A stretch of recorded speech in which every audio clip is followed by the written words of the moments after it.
ಕಿಶೋರ ದೀಪಿಕಾ ಪುಸ್ತಕದ ಲೋಕಾರ್ಪಣೆ ಸಮಾರಂಭ. ಈ ಕಾರ್ಯಕ್ರಮಕ್ಕೆ ಆಗಮಿಸಿರುವಂತಹ ತಮಗೆಲ್ಲರಿಗೂ ಹೃತ್ಪೂರ್ವಕವಾದಂತಹ ಸ್ವಾಗತ. ಕಾರ್ಯಕ್ರಮಕ್ಕೆ ವೇದಿಕೆಗೆ ಗಣ್ಯರನ್ನ ಆಹ್ವಾನಿಸ್ತಾ ಇದ್ದೇನೆ. ಡಾಕ್ಟರ್ ಅಶೋಕ್ ಕಾಮತ್ ಇವರು ವೇದಿಕೆಗೆ ಬರಬೇಕಾಗಿ ವಿನಂತಿಸಿಕೊಳ್ತೇನೆ. ಶ್ರೀಮತಿ ಎಚ್.ಎಂ. ರುಕ್ಮಿಣಿ ನಾಯಕ್, ನಿವೃತ್ತ ಉಪನ್ಯಾಸಕರು, ಸಂಪಾದಕರು, ಕಿಶೋರ ದೀಪಿಕಾ. ಶ್ರೀಮತಿ ಉಷಾ ನಟೇಶ್ ಕಾಸ್ರವಳ್ಳಿ, ಉಪಸಂಪಾದಕರು, ಕಿಶೋರ ದೀಪಿಕಾ, ವೇದಿಕೆಗೆ ಬರಬೇಕಾಗಿ ವಿನಂತಿಸಿಕೊಳ್ತೇನೆ. ಇಂದಿನ ಕಾರ್ಯಕ್ರಮದ ಅಧ್ಯಕ್ಷತೆಯನ್ನು ವಹಿಸಿರುವಂತಹ doctor Akash Hosathota, ortho spine surgeon, managing director, sun speciality hospital, Shivamogga, ಇವರನ್ನು ಕೂಡ ವೇದಿಕೆಗೆ ಆಹ್ವಾನಿಸ್ತೇನೆ. ಕಾರ್ಯಕ್ರಮದ ಮೊದಲಿಗೆ ಪ್ರಾರ್ಥನೆ ಶ್ರೀಮತಿ ನಾಗರತ್ನ ಇವರಿಂದ. ಶ್ರೀಗಂಧ ನಾನಾಗಿ ಹುಟ್ಟುತ್ತಿದ್ದರೆ ಆಗ ನಿನ್ನ ಪಾದಾರ್ಚನೆಗೆ ಸವೆಯುತ್ತಿದ್ದೆ. ಶ್ರೀಗಂಧ ನಾನಾಗಿ ಹುಟ್ಟುತ್ತಿದ್ದರೆ ಆಗ ನಿನ್ನ ಪಾದಾರ್ಚನೆಗೆ ಸವೆಯುತ್ತಿದ್ದೆ. ಗಿಡದಲ್ಲಿ ಹೂವಾಗಿ ಹುಟ್ಟುತ್ತಿದ್ದರೆ ಆಗ ಗಿಡದಲ್ಲಿ ಹೂವಾಗಿ ಹುಟ್ಟುತ್ತಿದ್ದರೆ ಆಗ ಪಾದ ಪೂಜೆಯ ಸಮಯ ಬಳಿ ಸೇರುತ್ತಿದ್ದೆ. ಪಾದ ಪೂಜೆಯ ಸಮಯ ಬಳಿ ಸೇರುತ್ತಿದ್ದೆ. ಶ್ರೀಗಂಧ ನಾನಾಗಿ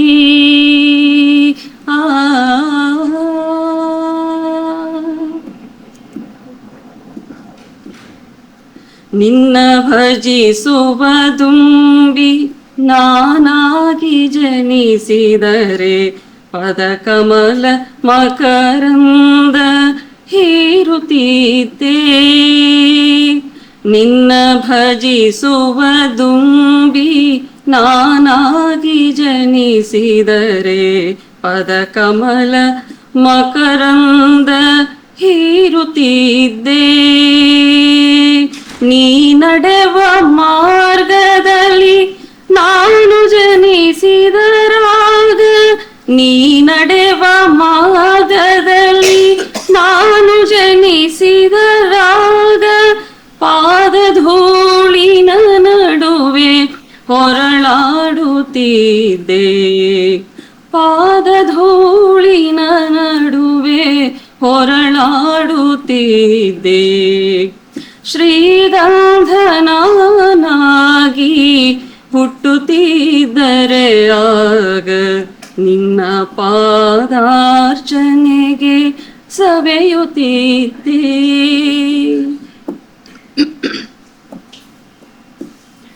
ಯಾವೊಂದು ನದಿಯಲ್ಲಿ ನೀರಾಗಿ ಜನಿಸಿದರೆ ನಿನ್ನ ಪಾದ ತೊಳೆವಲ್ಲಿ ನಾನೊದಗುತ್ತಿದ್ದೆ. ಯಾವೊಂದು ನದಿಯಲ್ಲಿ ನೀರಾಗಿ ಜನಿಸಿದರೆ ನಿನ್ನ ಪಾದ ತೊಳೆವಲ್ಲಿ ನಾನೊದಗುತ್ತಿದ್ದೆ. ನಿನ್ನ ನಿಜ ಭಕ್ತನು ನಾನಾಗಿ ಜನಿಸಿದರೆ, ನಿನ್ನ ನಿಜ ಭಕ್ತನು ನಾನಾಗಿ ಜನಿಸಿದರೆ ನಿನ್ನ ಪದ ಕಮಲದಲ್ಲಿ ಮೈ ಮರೆಯುತ್ತಿದ್ದೆ. ನಿನ್ನ ಪದ ಕಮಲದಲ್ಲಿ ಮೈ ಮರೆಯುತ್ತಿದ್ದೆ. ಶ್ರೀಗಂಧ ನಾನಾಗಿ ಹುಟ್ಟುತ್ತಿದ್ದರೆ ಆಗ ನಿನ್ನ ಪಾದಾರ್ಚನೆಗೆ ಸವೆಯುತ್ತಿದ್ದೆ. ನಿನ್ನ ಪಾದಾರ್ಚನೆಗೆ ಸವೆಯುತ್ತಿದ್ದೆ. ನಿನ್ನ ಪಾದಾರ್ಚನೆಗೆ ಸವೆಯುತ್ತಿದ್ದೆ.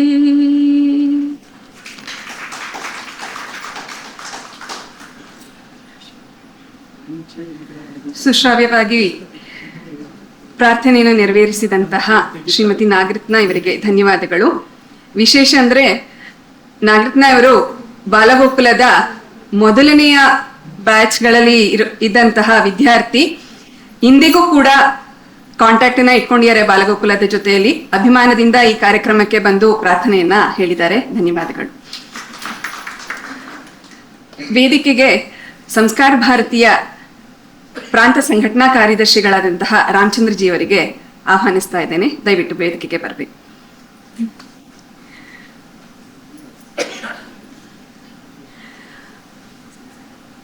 ಮುಂದಿನ ಕಾರ್ಯಕ್ರಮ ಭಾರತ ಮಾತೆಗೆ ಪುಷ್ಪಾರ್ಚನೆಯನ್ನ ಮಾಡೋದ್ರ ಮೂಲಕ ಕಾರ್ಯಕ್ರಮವನ್ನ ಉದ್ಘಾಟಿಸಬೇಕಾಗಿ ವೇದಿಕೆ ಮೇಲಿರುವಂತಹ ಗಣ್ಯರೆಲ್ಲರಿಗೂ ವಿನಂತಿಸಿಕೊಳ್ಳುತ್ತೇನೆ.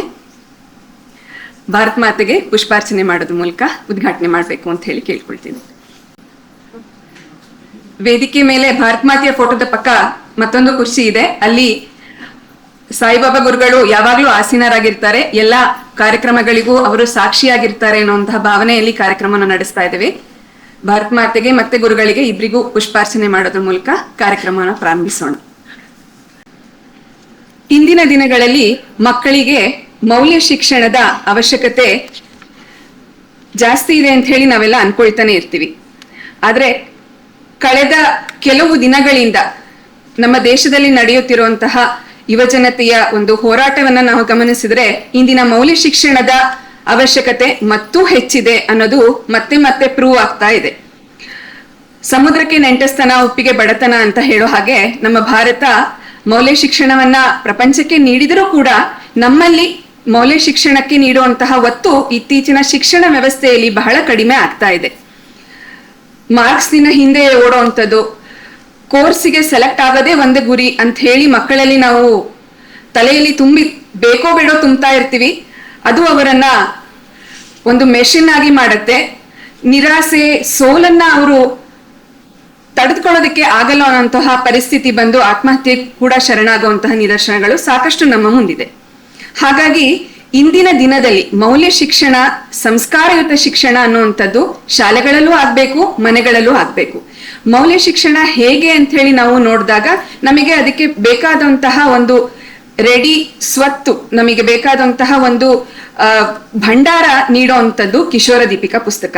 ಈ ಪುಸ್ತಕದ ಲೋಕಾರ್ಪಣೆ ಇಂದಿನ ಈ ಸಮಾಜಕ್ಕೆ ಅತ್ಯಂತ ಅವಶ್ಯಕವಾಗಿರುವಂತಹ ಒಂದು ಕಾರ್ಯವಾಗಿದೆ. ಈ ಕಾರ್ಯಕ್ರಮಕ್ಕೆ ಎಲ್ಲರನ್ನ ಸ್ವಾಗತಿಸಲು ಮತ್ತೆ ಅತಿಥಿಗಳ ಪರಿಚಯವನ್ನ ಮಾಡಿಕೊಡುವಂತಲೂ ನಮ್ಮ ಕಿಶೋರ ದೀಪಿಕಾ ಪುಸ್ತಕದ ಉಪಸಂಪಾದಕರು ಕೂಡ ಆಗಿರುವಂತಹ ಶ್ರೀಮತಿ ಉಷಾ ನಟೇಶ್ ಅವರಲ್ಲಿ ಕೇಳ್ಕೊಳ್ತೇನೆ.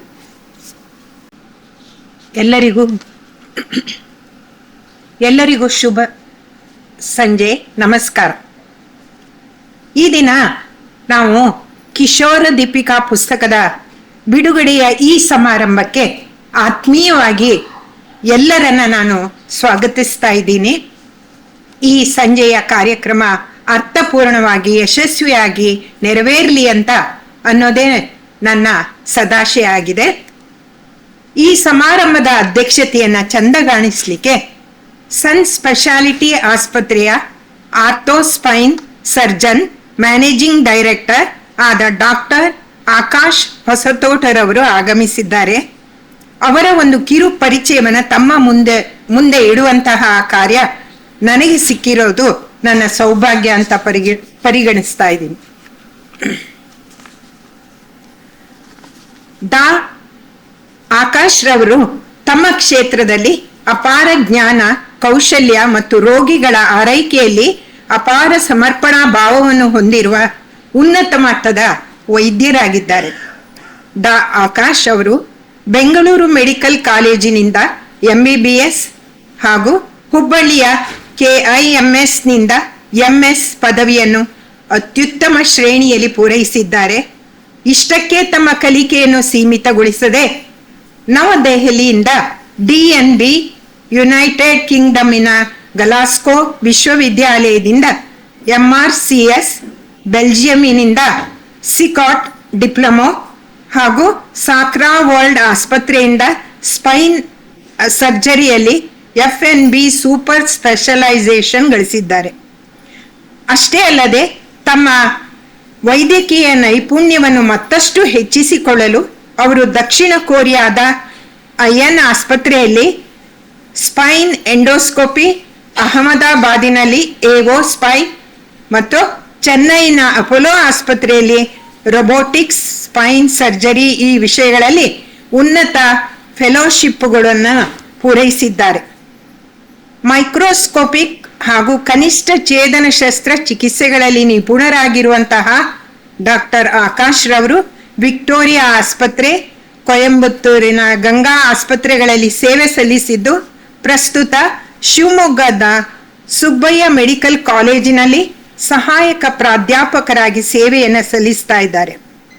ಅಂತಾರಾಷ್ಟ್ರೀಯ ಮಟ್ಟದ ಹಲವು ಸಂಶೋಧನಾ ಪ್ರಬಂಧಗಳನ್ನು ಪ್ರಕಟಿಸಿರುವ ಹಾಗೂ ವೈದ್ಯಕೀಯ ಪುಸ್ತಕಗಳಿಗೆ ಅಧ್ಯಾಯಗಳನ್ನು ಬರೆದಿರುವ ಇವರು ಬಹುಭಾಷಾ ಪ್ರವೀಣರೂ ಹೌದು, ಕ್ರೀಡಾಪಟುಗಳೂ ಹೌದು. ರೋಗಿಗಳಿಗೆ ಅತ್ಯುತ್ತಮ ಚಿಕಿತ್ಸಾ ಫಲಿತಾಂಶ ನೀಡಬೇಕೆಂಬ ಉನ್ನತ ಧ್ಯೇಯವನ್ನು ಇಟ್ಟುಕೊಂಡವರು ಇವರು. ಈ ಕಾರ್ಯವನ್ನು ನಿರ್ವಹಿಸುತ್ತಿರುವ ಆಕಾಶ್ ಹೊಸತೋಟ ಅವರನ್ನ ನಮ್ಮ ವೇದಿಕೆಗೆ ಪ್ರೀತಿಪೂರ್ವಕವಾಗಿ ಸ್ವಾಗತಿಸ್ತಾ ಇದ್ದೇನೆ. ಇನ್ನು ಮುಖ್ಯ ಅತಿಥಿಗಳಾಗಿ ಡಾಕ್ಟರ್ ಅಶೋಕ್ ಕಾಮತ್ ರವರು ವೇದಿಕೆಯಲ್ಲಿ ಅಲಂಕೃತರಾಗಿದ್ದಾರೆ. ಅವರ ಒಂದು ಕಿರು ಪರಿಚಯ ಹೀಗಿದೆ.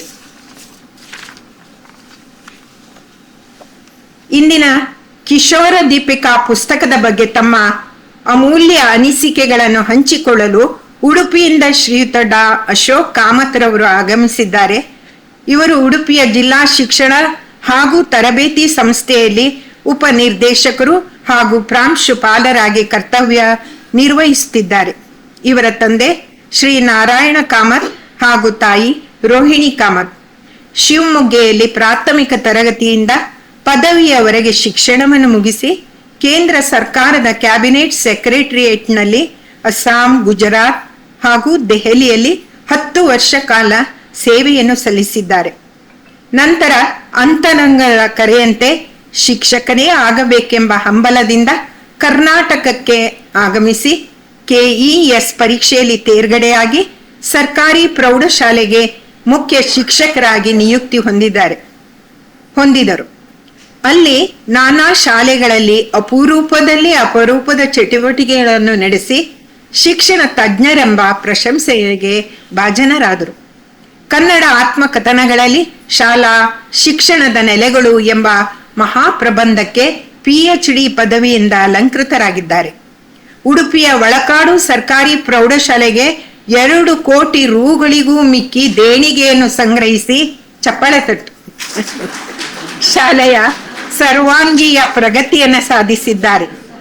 ಅಷ್ಟೇ, ಯಾಕೆಂದ್ರೆ ಈ ಕೆಲಸ ತುಂಬಾ ಕಷ್ಟ ಆದ ಕಾರಣ ಹೇಳಿದೆ. ಅಷ್ಟೇ ಅಲ್ಲದೆ ಇತರೆ 20 ಸರ್ಕಾರಿ ಶಾಲೆಗಳಿಗೂ ಪ್ರೇರಣೆ ನೀಡಿ ಖಾಸಗಿ ದೇಣಿಗೆಯಿಂದ ಅಭಿವೃದ್ಧಿ ಸಾಧಿಸಲು ಕಾರಣರಾಗಿದ್ದಾರೆ. ಶಿಕ್ಷಣ ಕ್ಷೇತ್ರದಲ್ಲಿ ಇವರು ನೀಡಿದ ಸೇವೆಯನ್ನು ಗುರುತಿಸಿ ಶಿಕ್ಷಣ ಇಲಾಖೆಯವರಿಗೆ ಜಿಲ್ಲಾ ಮಟ್ಟದ ಹಾಗೂ ರಾಜ್ಯ ಮಟ್ಟದ ಉತ್ತಮ ಶಿಕ್ಷಕ ಪ್ರಶಸ್ತಿಯನ್ನು ನೀಡಿ ಗೌರವಿಸಿದೆ. ಇಂಟೆಲ್ ಸಂಸ್ಥೆಯಿಂದ ರಾಷ್ಟ್ರೀಯ ಪುರಸ್ಕಾರವನ್ನು ಚಂಡೀಗಢದಲ್ಲಿ ಸ್ವೀಕರಿಸಿದ್ದಾರೆ. 2026ನೇ ಸಾಲಿನ ವಿಶ್ವಪ್ರಭಾ ಪ್ರಶಸ್ತಿಗೆ ಇವರನ್ನು ಆಯ್ಕೆ ಮಾಡಿ ಉಡುಪಿಯ ಸಮಾಜ ಗೌರವಿಸಿದೆ. ಇದಕ್ಕೊಂದು ದೊಡ್ಡ ಚಪ್ಪಾಳೆ. ಇಂತಹ ಸಾಧಕರಾದ ಅಶೋಕ್ ಕಾಮತ್ ರವರು ನಮ್ಮ ಪುಸ್ತಕ ಕಿಶೋರ ದೀಪಿಕಾ ಬಗ್ಗೆ ತಮ್ಮ ಅನಿಸಿಕೆ ವ್ಯಕ್ತಪಡಿಸಲು ಆಗಮಿಸಿರುವುದು ನನಗೆ ಹೆಮ್ಮೆಯ ವಿಚಾರ. Sir, it's my privilege to welcome you to this programme. ನನಗೆ ಇಲ್ಲಿ ಬಂದ ಮೇಲೆ ಗೊತ್ತಾಯ್ತು ಅವ್ರನ್ನ ಪರಿಚಯ ಮಾಡ್ಕೊಂಡ್ರು. ನಿಮಗೆ ನೆನಪಿರ್ಲಿಕ್ಕಿಲ್ಲ, ಯಾಕೆಂದ್ರೆ ಬಾಲಗೋಕುಲದಲ್ಲಿ ನಾನು ಅವ್ರ ಜೊತೆಗೆ ನಿಮ್ಮ ಡ್ರಾಮಾದಲ್ಲಿ ನಿಮ್ಮ ನಿದರ್ಶನದಲ್ಲಿ ನಾನು ಮಾಡ್ತಾ ಇದ್ದೆ ಅಂತ ಹೇಳಿದ್ರು. ನನಗೆ ನೆನಪೇ ಇರಲಿಲ್ಲ. ಆದ್ರೆ ಭಾರಿ ಖುಷಿ ಆಯ್ತು ನನಗೆ. ಯಾಕೆಂತ ಹೇಳಿದ್ರೆ ನಮ್ಮ ಗರಡಿಯಲ್ಲಿ ಬೆಳೆದ ಒಬ್ಬ ಹುಡುಗ ಇಷ್ಟರ ಮಟ್ಟಿಗೆ ಬೆಳೆದಿದ್ದಾನಲ್ಲ ಅಂತ ಹೇಳಿ ಬಹಳ ಸಂತೋಷ ಆಯ್ತು. ಸರ್, ನಿಮಗೆ ಇನ್ನೊಮ್ಮೆ ಸುಸ್ವಾಗತವನ್ನ ಬಯಸ್ತಾ ಇದ್ದೀನಿ. ಬಿಡಲ ಅದನ್ನ.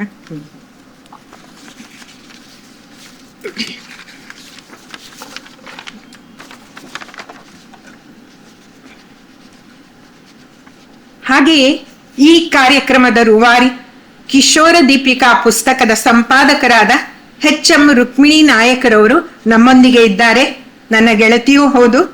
ನಿವೃತ್ತ ಉಪನ್ಯಾಸಕರು, ಮುಷ್ಟಿ ಅಕ್ಕಿ ಯೋಜನೆಯ ಸಂಯೋಜಕರು, ಸಮಾಜಮುಖಿ ಕಾರ್ಯದಲ್ಲಿ ತಮ್ಮನ್ನು ತೊಡಗಿಸಿಕೊಂಡ ಇವರಿಗೂ ನಾನು ಆದರದ ಸ್ವಾಗತವನ್ನು ಬಯಸುತ್ತಿದ್ದೇನೆ.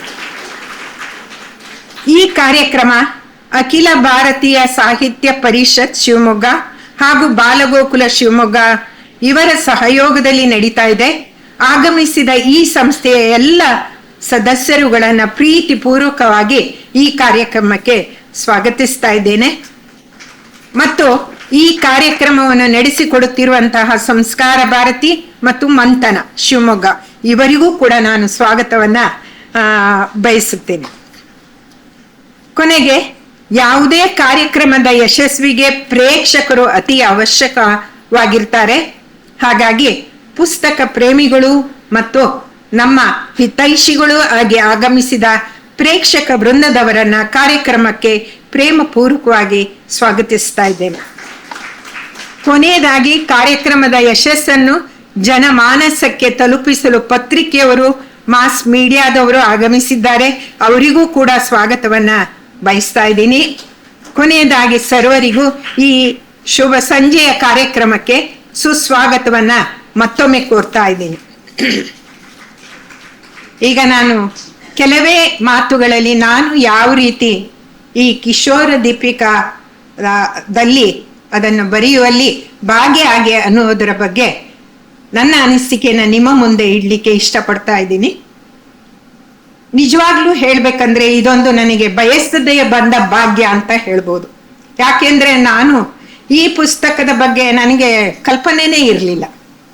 ನಾನು ನನ್ನ ಪಾಡಿಗೆ ಇದ್ದೆ. ಒಂದಿನ ಗೆಳತಿಯಾದ ರುಕ್ಮಿಣಿ ನಾಯಕರವರು ನನ್ನನ್ನು ಸಂಪರ್ಕ ಮಾಡಿ ನಾನೊಂದು ಪುಸ್ತಕವನ್ನು ಬರಿತಾ ಇದ್ದೀನಿ, ಶಿಕ್ಷಕರಿಗೆ ಮತ್ತೆ ಪೋಷಕರಿಗೆ ಕೈಪಿಡಿ ಆಗುವಂಥದ್ದು, ಮಾರ್ಗದರ್ಶಕ ಅವರಿಗೆ ಒಂದು ಮಾರ್ಗದರ್ಶನವನ್ನು ನೀಡುವಂತಹ ಒಂದು ಪುಸ್ತಕವನ್ನು ಹೊರತರಲಿಕ್ಕೆ ನಾನು ನಿರ್ಧಾರ ಮಾಡಿದ್ದೀನಿ. ಅದು ಕೆಲವು ಅವಧಿಗಳನ್ನು ಹೊಂದಿದೆ. ಒಂದೊಂದು ಅವಧಿಯಲ್ಲಿ ನಿರ್ದಿಷ್ಟವಾದಂತಹ ವಿಭಾಗಗಳಿರುತ್ತೆ. ನೀವು ಕೆಲವೊಂದು ವಿಭಾಗಗಳನ್ನ ಬರೀಲಿಕ್ಕೆ ನನಗೆ ಸಹಾಯ ಮಾಡ್ತೀರಾ ಅಂತ ಕೇಳಿದ್ರು. ನಾನು ಯಾವ ವಿಭಾಗ ಮಾಡಬೇಕು ಅಂತ ಕೇಳಿದಾಗ ನಾಟಕಗಳನ್ನು ಬರೆದು ಕೊಡಿ ಅಂತ ಹೇಳಿದ್ರು. ನಂಗೆ ಬಹಳ ಸಂತೋಷ ಆಯಿತು. ಹಾಗಾಗಿ ನಾನು ಈ ಒಂದು ಪುಸ್ತಕಕ್ಕೆ ನಾಟಕದ ವಿಭಾಗಕ್ಕೆ ನಾಟಕಗಳನ್ನು ಬರೆದು ಕೊಟ್ಟೆ. ಆದರೆ ನಮ್ಮಿಬ್ಬರ ಒಂದು ಗೆಳೆತನದಿಂದಲೋ ಏನೋ ಅದು ಅಲ್ಲಿಗೆ ಮುಗಿಲಿಲ್ಲ. ಮುಂದಿನ ಕೆಲಸಗಳಿಗೂ ಕೂಡ ನಾವಿಬ್ಬರು ಜೊತೆಯಾಗಿಯೇ ಆ ಕೆಲಸವನ್ನು ಮುಂದುವರಿಸಿದ್ವಿ. ಅದರಲ್ಲಿ ನಗೆ ಹನಿಗಳಾಗಿರ್ಬೋದು, ನಿಮಗಿದು ಗೊತ್ತೇ ಆಗಿರ್ಬೋದು, ಬದುಕಿಗೊಂದು ಬಿಸ್ನೆಸ್ ಅನ್ನುವಂತಹ ಒಂದು ವಿಭಾಗ ಇದೆ. ಅದನ್ನ ನಾನು ಅವರಿಗೆ ಆ ಪುಸ್ತಕದಲ್ಲಿ ಬರೆದು ಕೊಡ್ಲಿಕ್ಕೆ ಹೋದೆ. ಈಗ ಆ ಬದುಕಿಗೊಂದು ಬಿಸ್ನೆಸ್ ಅದರ ಬಗ್ಗೆ ಒಂದು ಸಂಕ್ಷಿಪ್ತವಾಗಿ ಹೇಳ್ತೀನಿ. ಅದನ್ನ ನಾನೇ ಇನ್ಸಿಸ್ಟ್ ಮಾಡಿದ್ದವರಿಗೆ, ಇದನ್ನ ನಾವು ಈ ಪುಸ್ತಕದಲ್ಲಿ ಇಡೋಣ ಅಂತ. ಯಾಕೆ ಅಂತ ಹೇಳಿದ್ರೆ ನಾವು ಸರ್ಕಾರಿ ಶಾಲೆಗಳಲ್ಲಿ ನೋಡಿದಾಗ ಅಲ್ಲಿಯ ಮಕ್ಕಳು ಕೆಳವರ್ಗದಿಂದ ಬರ್ತಾರೆ. ಏನೋ ಅನಾನುಕೂಲತೆಯಿಂದಲೋ ಅಥವಾ ಆಸಕ್ತಿ ಇಲ್ಲದೇನೋ ಅವರು ತಮ್ಮ ಶಿಕ್ಷಣವನ್ನ ಅರ್ಧಕ್ಕೆ ಬಿಟ್ಟು ಹೋಗ್ತಾರೆ. ಆದ್ರೆ ಮುಂದೇನು ತಮ್ಮ ಜೀವನವನ್ನು ಯಾವ ರೀತಿ ನಿರೂಪಿಸಿಕೊಳ್ಬೇಕು ಅನ್ನೋದು ಒಂದು ದೊಡ್ಡ ಪ್ರಶ್ನೆ ಆಗಿ ಅವ್ರ ಮುಂದೆ ನಿಲ್ಲುತ್ತೆ. ಅಂಥವರಿಗೆ ಅಂದ್ರೆ ಯಾವ ರೀತಿ ಒಂದು ಸಣ್ಣ ಒಂದು ಬಿಸ್ನೆಸ್ ಮಾಡಿಕೊಂಡು ನಾವು ಜೀವನವನ್ನು ಕಟ್ಟಿಕೊಳ್ಬಹುದು ಅನ್ನುವ ಒಂದು ಮಾರ್ಗದರ್ಶನವನ್ನ ಅದು ಕೊಡುತ್ತೆ. ಅದು ಒಂದು ಚಾನಲ್ನಲ್ಲಿ ಬರ್ತಾ ಇತ್ತು. ಅದನ್ನ ನಂಗೆ ಭಾರಿ ಇಷ್ಟ ಆಗ್ತಾ ಇತ್ತು. ಅದನ್ನ ನಾನು ರೆಕಾರ್ಡ್ ಮಾಡಿ ಅದನ್ನ ಅಕ್ಷರ ರೂಪಕ್ಕೆ ಇಳಿಸಿ ಆಮೇಲೆ ಅದನ್ನ ಸಂಕ್ಷಿಪ್ತಗೊಳಿಸಿ ಈ ಒಂದು ಪುಸ್ತಕಕ್ಕೆ ಕೊಟ್ಟಿದ್ದೇನೆ. ಅದು ಒಂದೊಂದು ಎಪಿಸೋಡಿಗೆ ನನಗೆ 2 ಗಂಟೆ ತಗೊಳ್ತಾ ಇದ್ದೆ. ಯಾಕೆಂದ್ರೆ ಅದನ್ನ ಕೇಳೋದು, ಬರೆಯೋದು, ಆಮೇಲೆ ಸಂಕ್ಷಿಪ್ತಗೊಳಿಸೋದು, ಈ ಒಂದು ಪ್ರೊಸೆಸ್ ಇದೆಯಲ್ಲ, ಒಂದೊಂದು ಎಪಿಸೋಡಿಗೆ ನನಗೆ 2 ಗಂಟೆ ಬೇಕಾಗ್ತಾ ಇತ್ತು. ಆದ್ರೆ ಅದು ಖಂಡಿತವಾಗಿ ಮಕ್ಕಳಿಗೆ ಒಂದು ಉತ್ತಮ ಜೀವನವನ್ನು ಕಟ್ಟಿಕೊಳ್ಳಕ್ಕೆ ಸಹಕಾರಿ ಆಗುತ್ತೆ ಅಂತ ನನ್ಗನ್ಸುತ್ತೆ. ಅದೇ ರೀತಿಯಾಗಿ ಎಲ್ಲಾ ರೀತಿಯಿಂದ ನಾವಿಬ್ಬರು ಜೊತೆಯಾಗಿ ಈ ಪುಸ್ತಕವನ್ನ ಹೊರತರುವಲ್ಲಿ ಶ್ರಮಿಸಿದೆವು. ಇದರಲ್ಲಿ ಒಂದು ವಿಚಾರ ನಾನು ಹೇಳಲೇಬೇಕು. ನನ್ನ ಪತಿಯಾದಂತಹ ನಟೇಶ್ ಕಾಸರವಳ್ಳಿ ಅವರು ನಮ್ಮಿಬ್ಬರ ಜೊತೆಗೆ ತಾವು ಕೂಡ ತಮ್ಮ ಸಹಕಾರವನ್ನ ಕೊಟ್ಟಿದ್ದಾರೆ. ಯಾವ ಮಟ್ಟಕ್ಕೆ ಅಂತ ಹೇಳಿದರೆ ಟೈಪಿಂಗ್ ಎಲ್ಲ ಅವರೇ ಮಾಡ್ತಾ ಇದ್ರು. ಆಮೇಲೆ ನಾವು ಒಂದೇ ಸರಿಯಾಗಿ ಎಲ್ಲವನ್ನು ಹೇಳ್ತಾ ಇರ್ಲಿಲ್ಲ. ಒಂದ್ಸಲ ಅದ್ ಮೇಲಿರ್ಲಿ ಇದು ಕೆಳಗಿರ್ಲಿ ಅನ್ನೋದು, ಇನ್ನೊಂದ್ಸಲ ಅದ್ ಮೇಲಿರ್ಲಿ, ಹೀಗೆ ನಾವು ಚೇಂಜ್ ಮಾಡ್ತಾ ಇದ್ವಿ. ಅವರು ಬಹಳ ಸಂಯಮದಿಂದ ನಾವು ಹೇಳ್ದಾಗೆ ಕೇಳ್ಕೊಂಡು ಅದನ್ನ ಮಾಡ್ತಾ ಇದ್ರು. ಹೆದರಿಕೆ ಇದ್ರು ಇರ್ಬೋದು, ಕೆಲಸವನ್ನ ಅಚ್ಚುಕಟ್ಟಾಗಿ ಮಾಡ್ತಾ ಇದ್ರು. ಮತ್ತೆ ಅದರಲ್ಲಿ ಅನೇಕ ತಪ್ಪುಗಳನ್ನೆಲ್ಲ ನಾವು ಕರೆಕ್ಷನ್ ವರ್ಕ್ ಮಾಡಿದಾಗ ಕೂಡ ಅವರು ನಮ್ಗೆ ಅದನ್ನ ಕರೆಕ್ಟ್ ಮಾಡಿ ಕೊಟ್ಟಿದ್ರು. ಯಾಕೆಂದ್ರೆ ನಾವೇನು ಪರಿಣಿತರಲ್ಲ ಆ ಕೆಲಸದಲ್ಲಿ, ಆದ್ರೂ ಕೂಡ ಅವರು ಈ ನಿಟ್ಟಿನಲ್ಲಿ ನಮಗೆ ಸಹಾಯ ಮಾಡಿದ್ದಾರೆ. ಹಾಗಾಗಿ ಅವರಿಗೆ ನಾನು ಸ್ಪೆಷಲ್ ಆಗಿ ನನ್ನ ಧನ್ಯವಾದ ಮತ್ತು ಒಲವನ್ನ ತಿಳಿಸ್ಲಿಕ್ಕೆ ಇಷ್ಟಪಡ್ತಾ ಇದ್ದೀನಿ. ಈ ರೀತಿಯಲ್ಲಿ ಈ ಒಂದು ಪುಸ್ತಕ ಹೊರಗೆ ಬಂದಿದ್ದಕ್ಕೆ ನನಗೊಂದು ಅವಕಾಶವನ್ನ ರುಕ್ಮಿಣಿ ನಾಯಕರವರು ನನ್ಗೆ ಕೊಟ್ಟಿದ್ದಾರೆ. ಉಪಸಂಪಾದಕರು ಅಂತ ನನ್ನನ್ನು ಗುರುತಿಸಿ ವೇದಿಕೆ ಮೇಲೆ ನನ್ನನ್ನು ಕೂಡ ಕರೆತಂದಿದ್ದಾರೆ. ಹಾಗಾಗಿ ಅವರಿಗೆ ನಾನು ನನ್ನ ಧನ್ಯವಾದಗಳನ್ನ ಅರ್ಪಿಸ್ಲಿಕ್ಕೆ ಬಯಸ್ತೇನೆ. ಈ ಪುಸ್ತಕ ಖಂಡಿತವಾಗಿಯೂ ಮಕ್ಕಳ ಮೌಲ್ಯವನ್ನು ಹೆಚ್ಚಿಸುವಲ್ಲಿ ಶಿಕ್ಷಕರಿಗೆ ಮತ್ತೆ ಪೋಷಕರಿಗೆ ಖಂಡಿತವಾಗಿ ಸಹಾಯ ಮಾಡುತ್ತೆ. ಯಾಕೆಂದ್ರೆ ಶಿಕ್ಷಕರಿಗಾಗ್ಲಿ ಪೋಷಕರಿಗಾಗ್ಲಿ ಏನ್ ಕತೆ ಹೇಳ್ಬೇಕು, ಏನನ್ನ ಕಲಿಸ್ಬೇಕು ಅನ್ನೋದು ಒಂದು ದೊಡ್ಡ ಪ್ರಶ್ನೆ ಆಗ್ಬಿಡುತ್ತೆ. ಯಾಕೆಂದ್ರೆ ಅಂತಹ ಒಂದು ಭಂಡಾರ ಅವರಲ್ಲಿ ಇರೋದಿಲ್ಲ. ಅದನ್ನ ಇಲ್ಲಿ ನಾವು ಒಳ್ಳೆ ಕೈತುತ್ತು ಕೊಟ್ಟ ಹಾಗೆ ಆ ಪುಸ್ತಕದಲ್ಲಿ ಮೇಡಮ್ ಆ ರೀತಿ ಆಯೋಜನೆ ಮಾಡಿದ್ದಾರೆ. ಹಾಗಾಗಿ ಖಂಡಿತವಾಗಿ ಮಕ್ಕಳಿಗೆ ಸಹಕಾರಿ ಆಗತ್ತೆ ಅಂತ ಹೇಳಿ ನನ್ನನ್ನು ಕೂಡ ಇದರಲ್ಲಿ ಭಾಗಿಯಾಗಿ ಮಾಡಿದ್ದಕ್ಕೆ ಅವರಿಗೆ ಇನ್ನೊಮ್ಮೆ ಧನ್ಯವಾದವನ್ನು ಹೇಳ್ತಾ ನನ್ನ 2 ಮಾತನ್ನು ಮುಗಿಸ್ತಿದ್ದೀನಿ. ನಮಸ್ಕಾರ.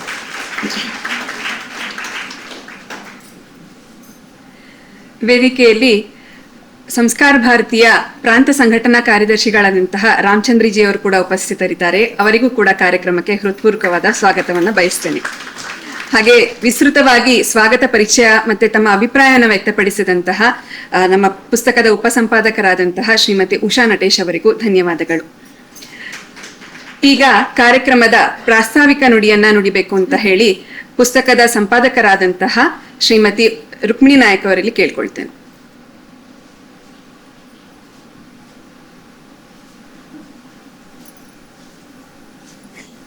ಇಲ್ಲಿ ನೆರೆದಿರುವಂತಹ ಎಲ್ಲ ಆತ್ಮೀಯ ಬಂಧುಗಳಿಗೆ ನನ್ನ ಹೃದಯ ತುಂಬಿ ಬಂದ್ಬಿಟ್ಟಿದೆ. ಅಷ್ಟು ಹಳೆಯ ಒಂದು 50 ವರ್ಷದಿಂದ ಇರುವಂತಹ ಎಲ್ಲ ಸ್ನೇಹಿತ ಬಂಧುಗಳು ಆತ್ಮೀಯರು ಬಂದಿದ್ದೀರಿ.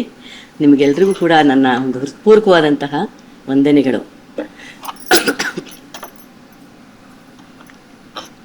ಹೊಸ ಚಿಗುರು ಹಳೆ ಬೇರು ಕೂಡಿರಲು ಮರಸೊಗಸು, DVಜಿ ಅವರು ಹೇಳಿದ್ದಾರೆ, DV ಗುಂಡಪ್ಪನವರು. ಆ ಒಂದು ಮಾತಿನ ಸಾಕಾರವನ್ನು ಇವತ್ತು ಈ ಸಭೆಯಲ್ಲಿ ನಾನು ನೋಡ್ತಾ ಇದ್ದೇನೆ. ಮಂಥನ, ಸಂಸ್ಕಾರ ಭಾರತಿ, ಅಖಿಲ ಭಾರತೀಯ ಸಾಹಿತ್ಯ ಪರಿಷತ್, ಈ 3 ಸಂಘಟನೆಗಳ ಯುವ ಸದಸ್ಯರು. ಒಂದು ಕಡೆ ಹೊಸ ಚಿಗುರು ಅವರು ಸುಮಾರು 5 ದಶಕದಿಂದ ನೀತಿ ಶಿಕ್ಷಣಕ್ಕೋಸ್ಕರ ಕೆಲಸ ಮಾಡಿರುವಂತಹ ಬಾಲಗೋಕುಲ, ಅದು ಹಳೆ ಬೇರು. ಅದರಲ್ಲಿ ತೊಡಗಿಸಿಕೊಂಡಂತಹ ಕಾಗು ಶ್ರೀಪಾದರವರು ನಮಗೆಲ್ಲ ಹಿರಿಯರಿದ್ದ ಹಾಗೆ ಅವರು ಆಗಮಿಸಿದ್ದಾರೆ. ಹೀಗೆ ಹೊಸ ಚಿಗುರು ಹಳೆ ಬೇರು ಕೂಡಿರಲು ಮರ ಸೊಗಸು ಅಂತ ಸಾರ್ಥಕತೆಯನ್ನು ಹೊಂದುತ್ತಾ ಇದ್ದೇವೆ. ಮತ್ತು ಈ ನೀತಿ ಶಿಕ್ಷಣ ಅನ್ನೋದು ತುಂಬ ಸುಂದರವಾದ, ಸುಲಭವಾದ, ಸರಳವಾದಂತಹ ಒಂದು ಪ್ರಕ್ರಿಯೆ. ಇದರಲ್ಲಿ ತೊಡಗಿಸ್ಕೊಳ್ಳೋದು ಶಿಕ್ಷಕರಿಗೂ ತುಂಬ ಸಂತೋಷ, ಅದರಲ್ಲಿ ಭಾಗವಹಿಸೋದಕ್ಕೆ ಮಕ್ಕಳಿಗೂ ಕೂಡ ತುಂಬ ಸಂತೋಷ. ಶಿಕ್ಷಕರನ್ನ ಮತ್ತು ಮಕ್ಕಳನ್ನ ಜೋಡಿಸುವಂತಹ ಒಂದು ಸುಂದರವಾದ ಸರಪಳಿ ಅಂತ ನಾನು ಹೇಳ್ತೇನೆ ಈ ಒಂದು ನೀತಿ ಶಿಕ್ಷಣ. ಯಾಕೆಂದರೆ ಇದರಲ್ಲಿ ಕಥೆ ಇದೆ. ಕಥೆ ಯಾರಿಗಿಷ್ಟ ಇಲ್ಲ ಹೇಳಿ? ಈಗ ನಿಮ್ಗೆ ನಾನೇನಾದರೂ ಕತೆ ಹೇಳ್ತೀನಿ ಅಂದರೆ ಬೇಡ ಅಂತೀರಾ? ಅಯ್ಯೋ ನಿಮ್ಮ ಭಾಷಣ ಬೇಡಪ್ಪ, ಕಥೆನೇ ಹೇಳ್ಬಿಡಿ ಅಂತೀರಿ. ಹೌದೋ ಅಲ್ಲ?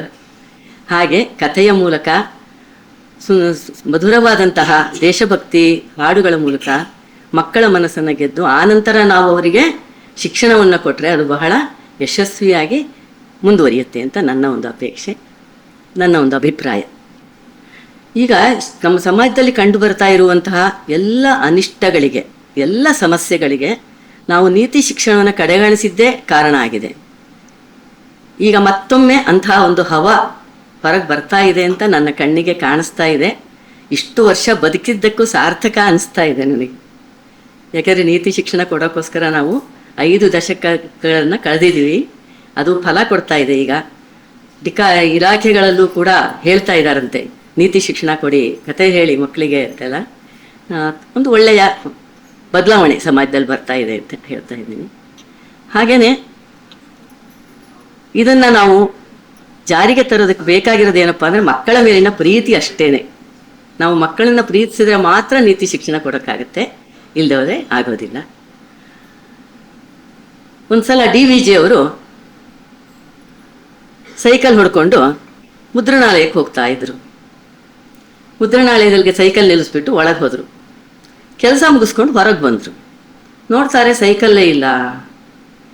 ಏನು ಮಾಡೋದಪ್ಪ, ನಂಗೆ ಸೈಕಲ್ ಇದ್ದವರು ನಡೆಯೋದೇ ಇಲ್ವಲ್ಲ. ಅವರೆಂದು ಸೈಕಲ್ ಬಿಟ್ಟು ಇನ್ಯಾವುದನ್ನು ಹತ್ತಲಿಲ್ಲ ವಾಹನ. ಆವಾಗ ಸೀದಾ ಹೋಗಿ ಪೊಲೀಸ್ ಕಂಪ್ಲೇಂಟ್ ಕೊಟ್ಟರು. ಪೊಲೀಸ್ ಕಂಪ್ಲೇಂಟ್ ತೊಗೊಂಡ್ರು.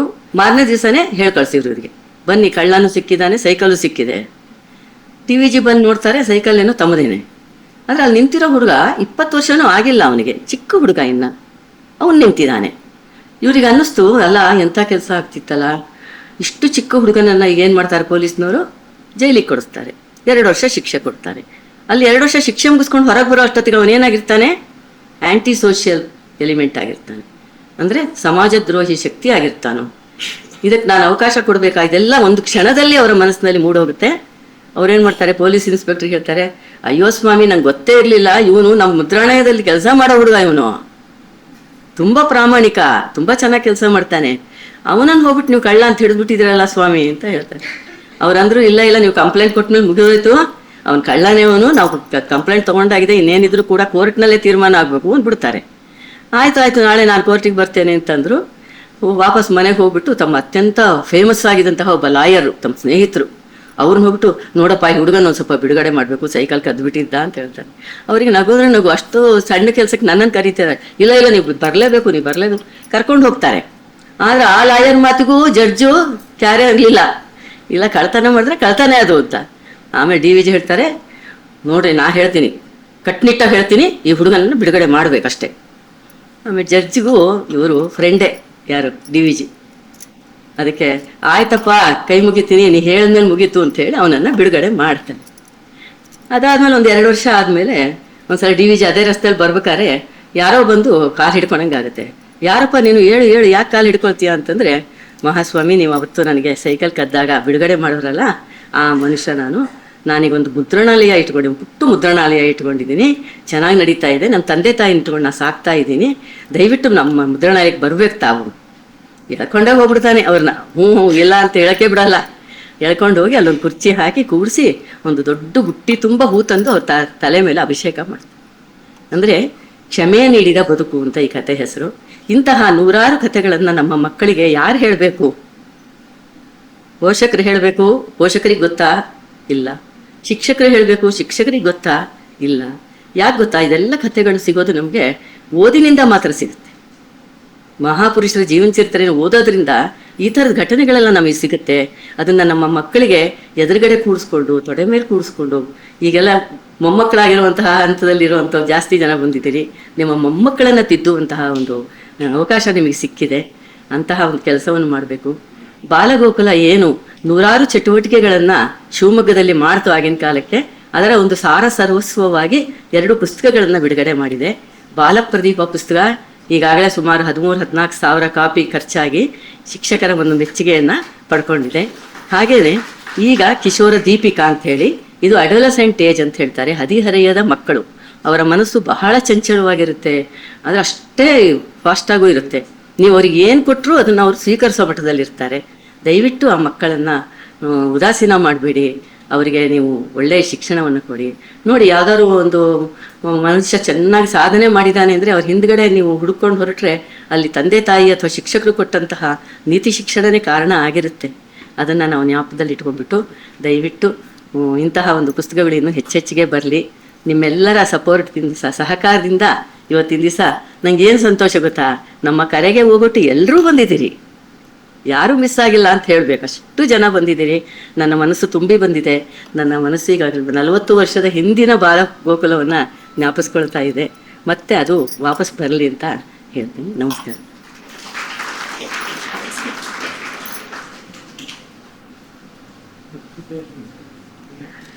ಪ್ರಾಸ್ತಾವಿಕ ನುಡಿಯನ್ನು ನುಡಿದಂತಹ ಶ್ರೀಮತಿ ರುಕ್ಮಿಣಿ ನಾಯಕ್ ಅವರಿಗೆ ಧನ್ಯವಾದಗಳು. ಈಗ ಕಾರ್ಯಕ್ರಮದ ಪ್ರಮುಖ ಘಟ್ಟ ಕಿಶೋರ ದೀಪಿಕಾ ಪುಸ್ತಕದ ಲೋಕಾರ್ಪಣೆ. ವೇದಿಕೆ ಮೇಲಿರುವ ಗಣ್ಯರೆಲ್ಲರೂ ನಡೆಸಿಕೊಡ್ಬೇಕಾಗಿ ವಿನಂತಿಸಿಕೊಳ್ತೇನೆ. ಕಿಶೋರ ದೀಪಿಕಾ ಪುಸ್ತಕ ಹದಿಹರಿಯದ ಮಕ್ಕಳಿಗೆ, ಅಂದರೆ ಟೀನೇಜ್ ಅಡೋಲೆಸೆಂಟ್ ಏಜ್ ಅಲ್ಲಿರುವಂತಹ ಮಕ್ಕಳಿಗೆ ಮೌಲಿಕ ಶಿಕ್ಷಣವನ್ನ ನೀಡೋದಕ್ಕೆ ಇರುವಂತಹ ಒಂದು ಕೈಪಿಡಿಯಾಗಿದೆ.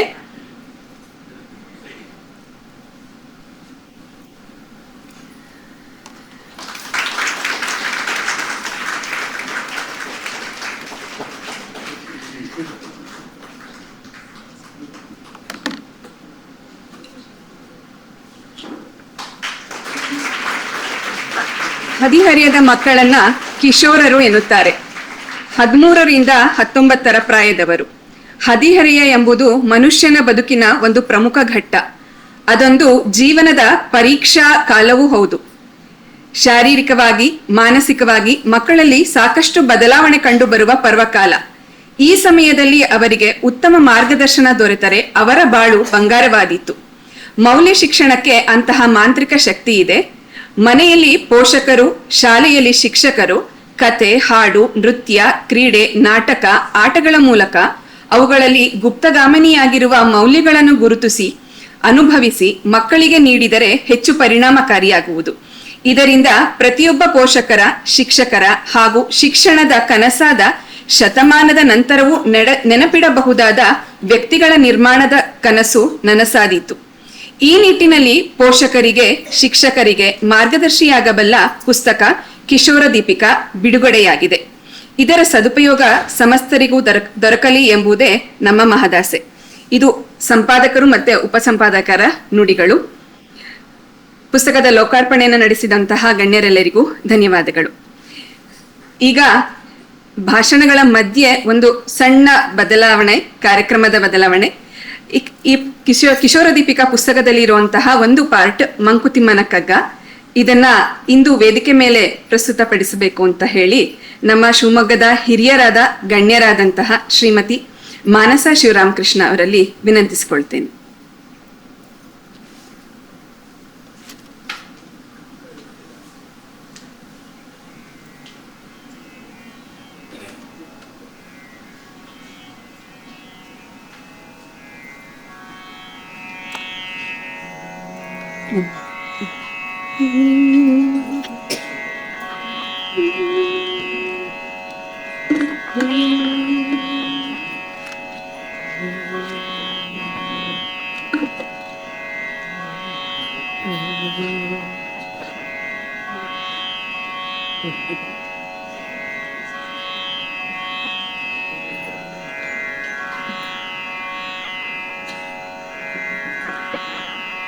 ಮಳೆಯಿಂದ ಮೊಳಕೆಯೊಡೆ ಬಂದು ತಮಟೆಗಳಿಲ್ಲ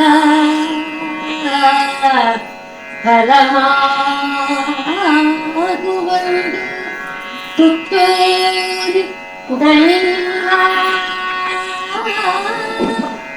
ಬೆಳಕಿವ ಸೂರ್ಯ ಚಂದ್ರನ ಸದ್ದಿಲ್ಲ ಹೊಲಿನ ತುಟಿಗಳು ಮಂಕುತಿಮ್ಮ ಹೊಲಿನ ತುಟಿಗಳು ಮಂಕುತಿಮ್ಮ ಹೊಲಿನ ತುಟಿಗಳನ್ನು ಮಂಕುತಿಮ್ಮ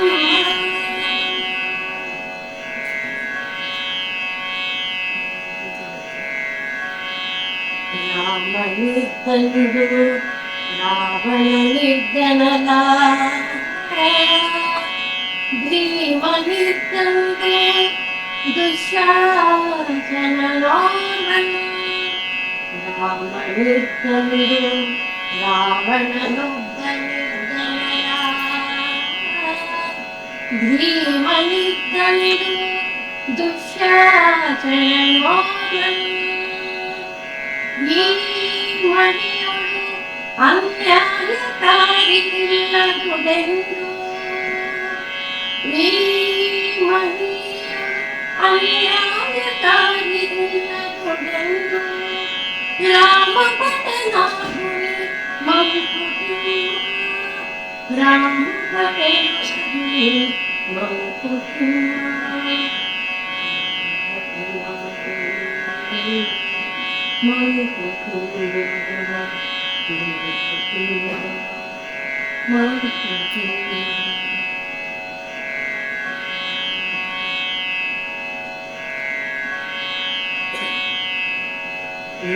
ಕೆಲಸವ ಮಾಡು ತಿರುಗೇಳದೆ ಮನವಿಟ್ಟು, ದೊರೆತುದ ಹಸವಾದವೆಂದೊಂದು ಗೊಣಗದೆ.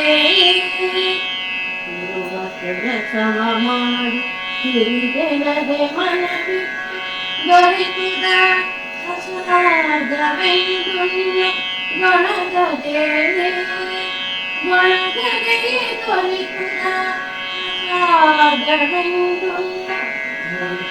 ಲೋಕದ ಬಲವ ಪರಮಾರ್ಥವನ್ನು ಬಿಡದೆ, ಪರಮಾರ್ಥವನ್ನು ಬಿಡದೆ ಧರಿಸು ಲೋಕದ ಬಲವ ಹೊರಡು ಕರೆ ಬರಲು ಅಳದೆ ಮಂಕುತಿಮ್ಮ, ಅಳದೆ ಹೊರಡು ಕರೆ ಬರಲು ಮಂಕುತಿಮ್ಮ. ಅಳದೆ ಹೊರಡು ಕರೆ ಬರಲು ಮಂಕುತಿಮ್ಮ.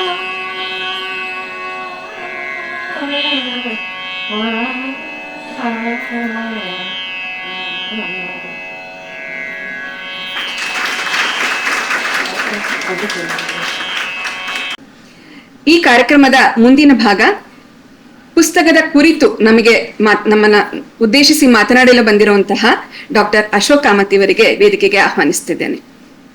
ಕಾರ್ಯಕ್ರಮದ ಅಧ್ಯಕ್ಷರು, ನ್ಯೂರೋ ಮತ್ತು ಆರ್ಥೋ ಸರ್ಜನ್ ಆಗಿ ರೊಬೋಟಿಕ್ಸು ಮತ್ತು ಇದರ ಮುಂದಿನ ಭಾಗವನ್ನು ಅಧ್ಯಯನ ಮಾಡಿರುವಂತಹ ಆಕಾಶ್ ಅವರೇ, ನನ್ನನ್ನು ತಮ್ಮ ಅಂತ ಕರಿತಾ ಬಹಳ ಪ್ರೀತಿಯಿಂದ ಈ ಕಾರ್ಯಕ್ರಮಕ್ಕೆ ಆಹ್ವಾನಿಸಿರುವಂತಹ ರುಕ್ಮಿಣಿ ನಾಯಕ್ ಮೇಡಮ್ ಅವರೇ, ಆಗ ನಾನು ಶಿವಮೊಗ್ಗವನ್ನು ಬಿಡುವ ಸಂದರ್ಭದಲ್ಲಿ ಉಷಾ ನಟೇಶ್ ಮೇಡಮ್ ಅಂದರೆ ನಮಗೆ ಆ ಥರದ್ದೊಂದು ಮಾದರಿಯವರು. ಅಂದರೆ ಮಕ್ಕಳ ಹತ್ರ ಪ್ರೋಗ್ರಾಮ್ ಮಾಡಿಸೋದು, ನಾಟಕ ಡ್ರಾಮಾ ಅದನ್ನು ಮಾಡಿಸೋದ್ರಲ್ಲಿ ಒಂದು ಮಾದರಿಯಾಗಿದ್ದವರು. ಬಹಳ ವರ್ಷದ ನಂತರ ನೋಡಿದೆ ಅದೇ ಛಾಪು, ಅದೇ ಒಂದು ಗಮ್ಮತ್ತು ಉಷಾ ನಟೇಶ್ ಮೇಡಮ್ ಅವರೇ, ಸಂಸ್ಕಾರ ಭಾರತೀಯ ರಾಮಚಂದ್ರ ಅವರೇ, ಎಲ್ಲ ಪ್ರೀತಿಯ ಬಂಧುಗಳೇ. ಬಾಲಗೋಕುಲ ನಮಗೆ ಪರಿಚಯ ಇತ್ತು. ಸಣ್ಣ ಮಕ್ಕಳು ಅವರನ್ನ ನಾವು ಬೇರೆ ಬೇರೆ ಚಟುವಟಿಕೆಗಳ ಮೂಲಕ ಒಂದು ರೀತಿಯ ಸಂಸ್ಕಾರವನ್ನು ನೀಡುವ ಕೆಲಸವನ್ನು ಮಾಡ್ತಾ ಇದ್ವಿ. ಅದು ಮುಂದೆ ಬೆರೆತಾ ಈಗ ಕಿಶೋರ ದೀಪಿಕಾ ಆಗಿ ರೂಪುಗೊಳ್ಳುವಂಥ ಒಂದು ಆಶಯವನ್ನು ಹೇಳಿದರು. ಅವ್ರು ಹೇಳಿದರು ಟೀನ್ ಏಜಸ್ ಅಂತೇಳಿ, 13, 14, 15, 16. ಈ ಟೀನ್ ಏಜ್ ಅನ್ನೋದು ತುಂಬ ಕ್ರಿಟಿಕಲ್ ಆದಂಥ ಒಂದು ಏಜ್ ಗ್ರೂಪ್ ಅದು. ಸೊ ನಾವೆಲ್ಲರೂ ಅದನ್ನು ದಾಟಿ ಬಂದಿದ್ದೀವಿ.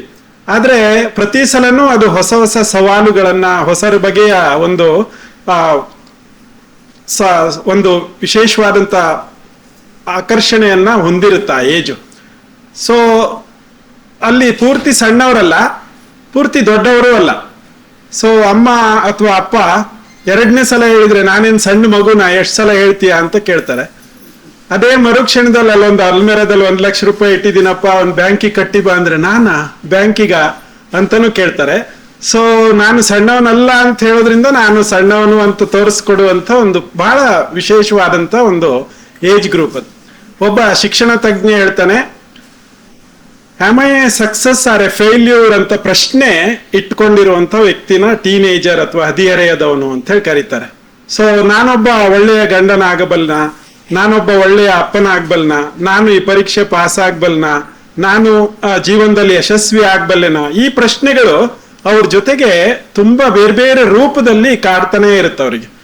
ಸೊ ಆ ಪ್ರಶ್ನೆಗಳಿಗೆ ಉತ್ತರವನ್ನ ಹುಡುಕುವ ಹಲವಾರು ಹೊಸ ಹೊಸ ಪ್ರಯತ್ನಗಳನ್ನ ಅವ್ರು ಮಾಡ್ತಾರೆ. ಸೊ ಇದನ್ನೇ ನಾವು ಜನರೇಷನ್ ಅಂತ ಹೇಳೋದು. ಆ ಜನರೇಷನ್ ಗ್ಯಾಪ್, ನಮ್ಮನ್ನೆಲ್ಲ ಜೆನ್ ಝಿ ಅಂತ ಕರಿತಾ ಇದ್ದಾರೆ, ನೆಕ್ಸ್ಟ್ ಈಗ ಜೆನ್ ಆಲ್ಫಾ, ಜೆನ್ ಬೀಟಾಗಳು ಬರ್ತಾ ಇದ್ದಾರೆ ಅಂತ ಹೇಳ್ತಾರೆ. ಸೊ ಈ ಜನರೇಷನ್ ಗ್ಯಾಪು ಮತ್ತೆ ಮತ್ತೆ ನಮ್ಮನ್ನ ಸಕಾಲಿಕವನ್ನಾಗಿ ಮಾಡೋದ್ರಲ್ಲಿ ಒಂದಿಷ್ಟು ಪ್ರಯತ್ನಗಳನ್ನ ಮಾಡ್ತಾ ಹೋಗುತ್ತೆ. ಸೊ ಮೇಡಮ್ ಮಾತಲ್ಲೇ ಶುರು ಮಾಡ್ತಾ ಹೇಳಿದ್ರು, ಹಳೆ ಬೇರು ಹೊಸ ಚಿಗುರು ಅಂತ ಹೇಳಿ. ಸೊ ಆ ಜನರೇಷನ್ 2 ಒಂದಕ್ಕೊಂದು ಮುಖಾಮುಖಿ ಆಗುವ ಸಂದರ್ಭದಲ್ಲಿ ಆ ಪ್ರಶ್ನೆಗಳು, ನಾನ್ ಸರಿ ನಂತರ ಇರಬೇಕು, ಇಲ್ಲ ನೀನ್ ಸರಿ ನಂತರ ಇರಬೇಕು ಅನ್ನುವಂಥ ಒಂದು ಸಂಘರ್ಷ, ಅದು ನಮ್ಮ ಸಮಾಜದಲ್ಲಿ ಬೇರೆ ಬೇರೆ ರೂಪದಲ್ಲಿ ಕಾಣಿಸ್ಕೊಳ್ತಾನೆ ಇರುತ್ತೆ. ಸೊ ಈ ಜನರೇಷನ್ ಒಟ್ಟು ಸತ್ವ ಮಾತ್ರ ಅದೇ ಆಗಿರುತ್ತೆ. ಜೀವನೋತ್ಸಾಹ ಮುಂತಾದ ಹಲವಾರು ಸಂಗತಿಗಳು ಅಲ್ಲಿ ನಮ್ಗೆ ಸತ್ವವಾಗಿ ಕಾಣುತ್ತೆ.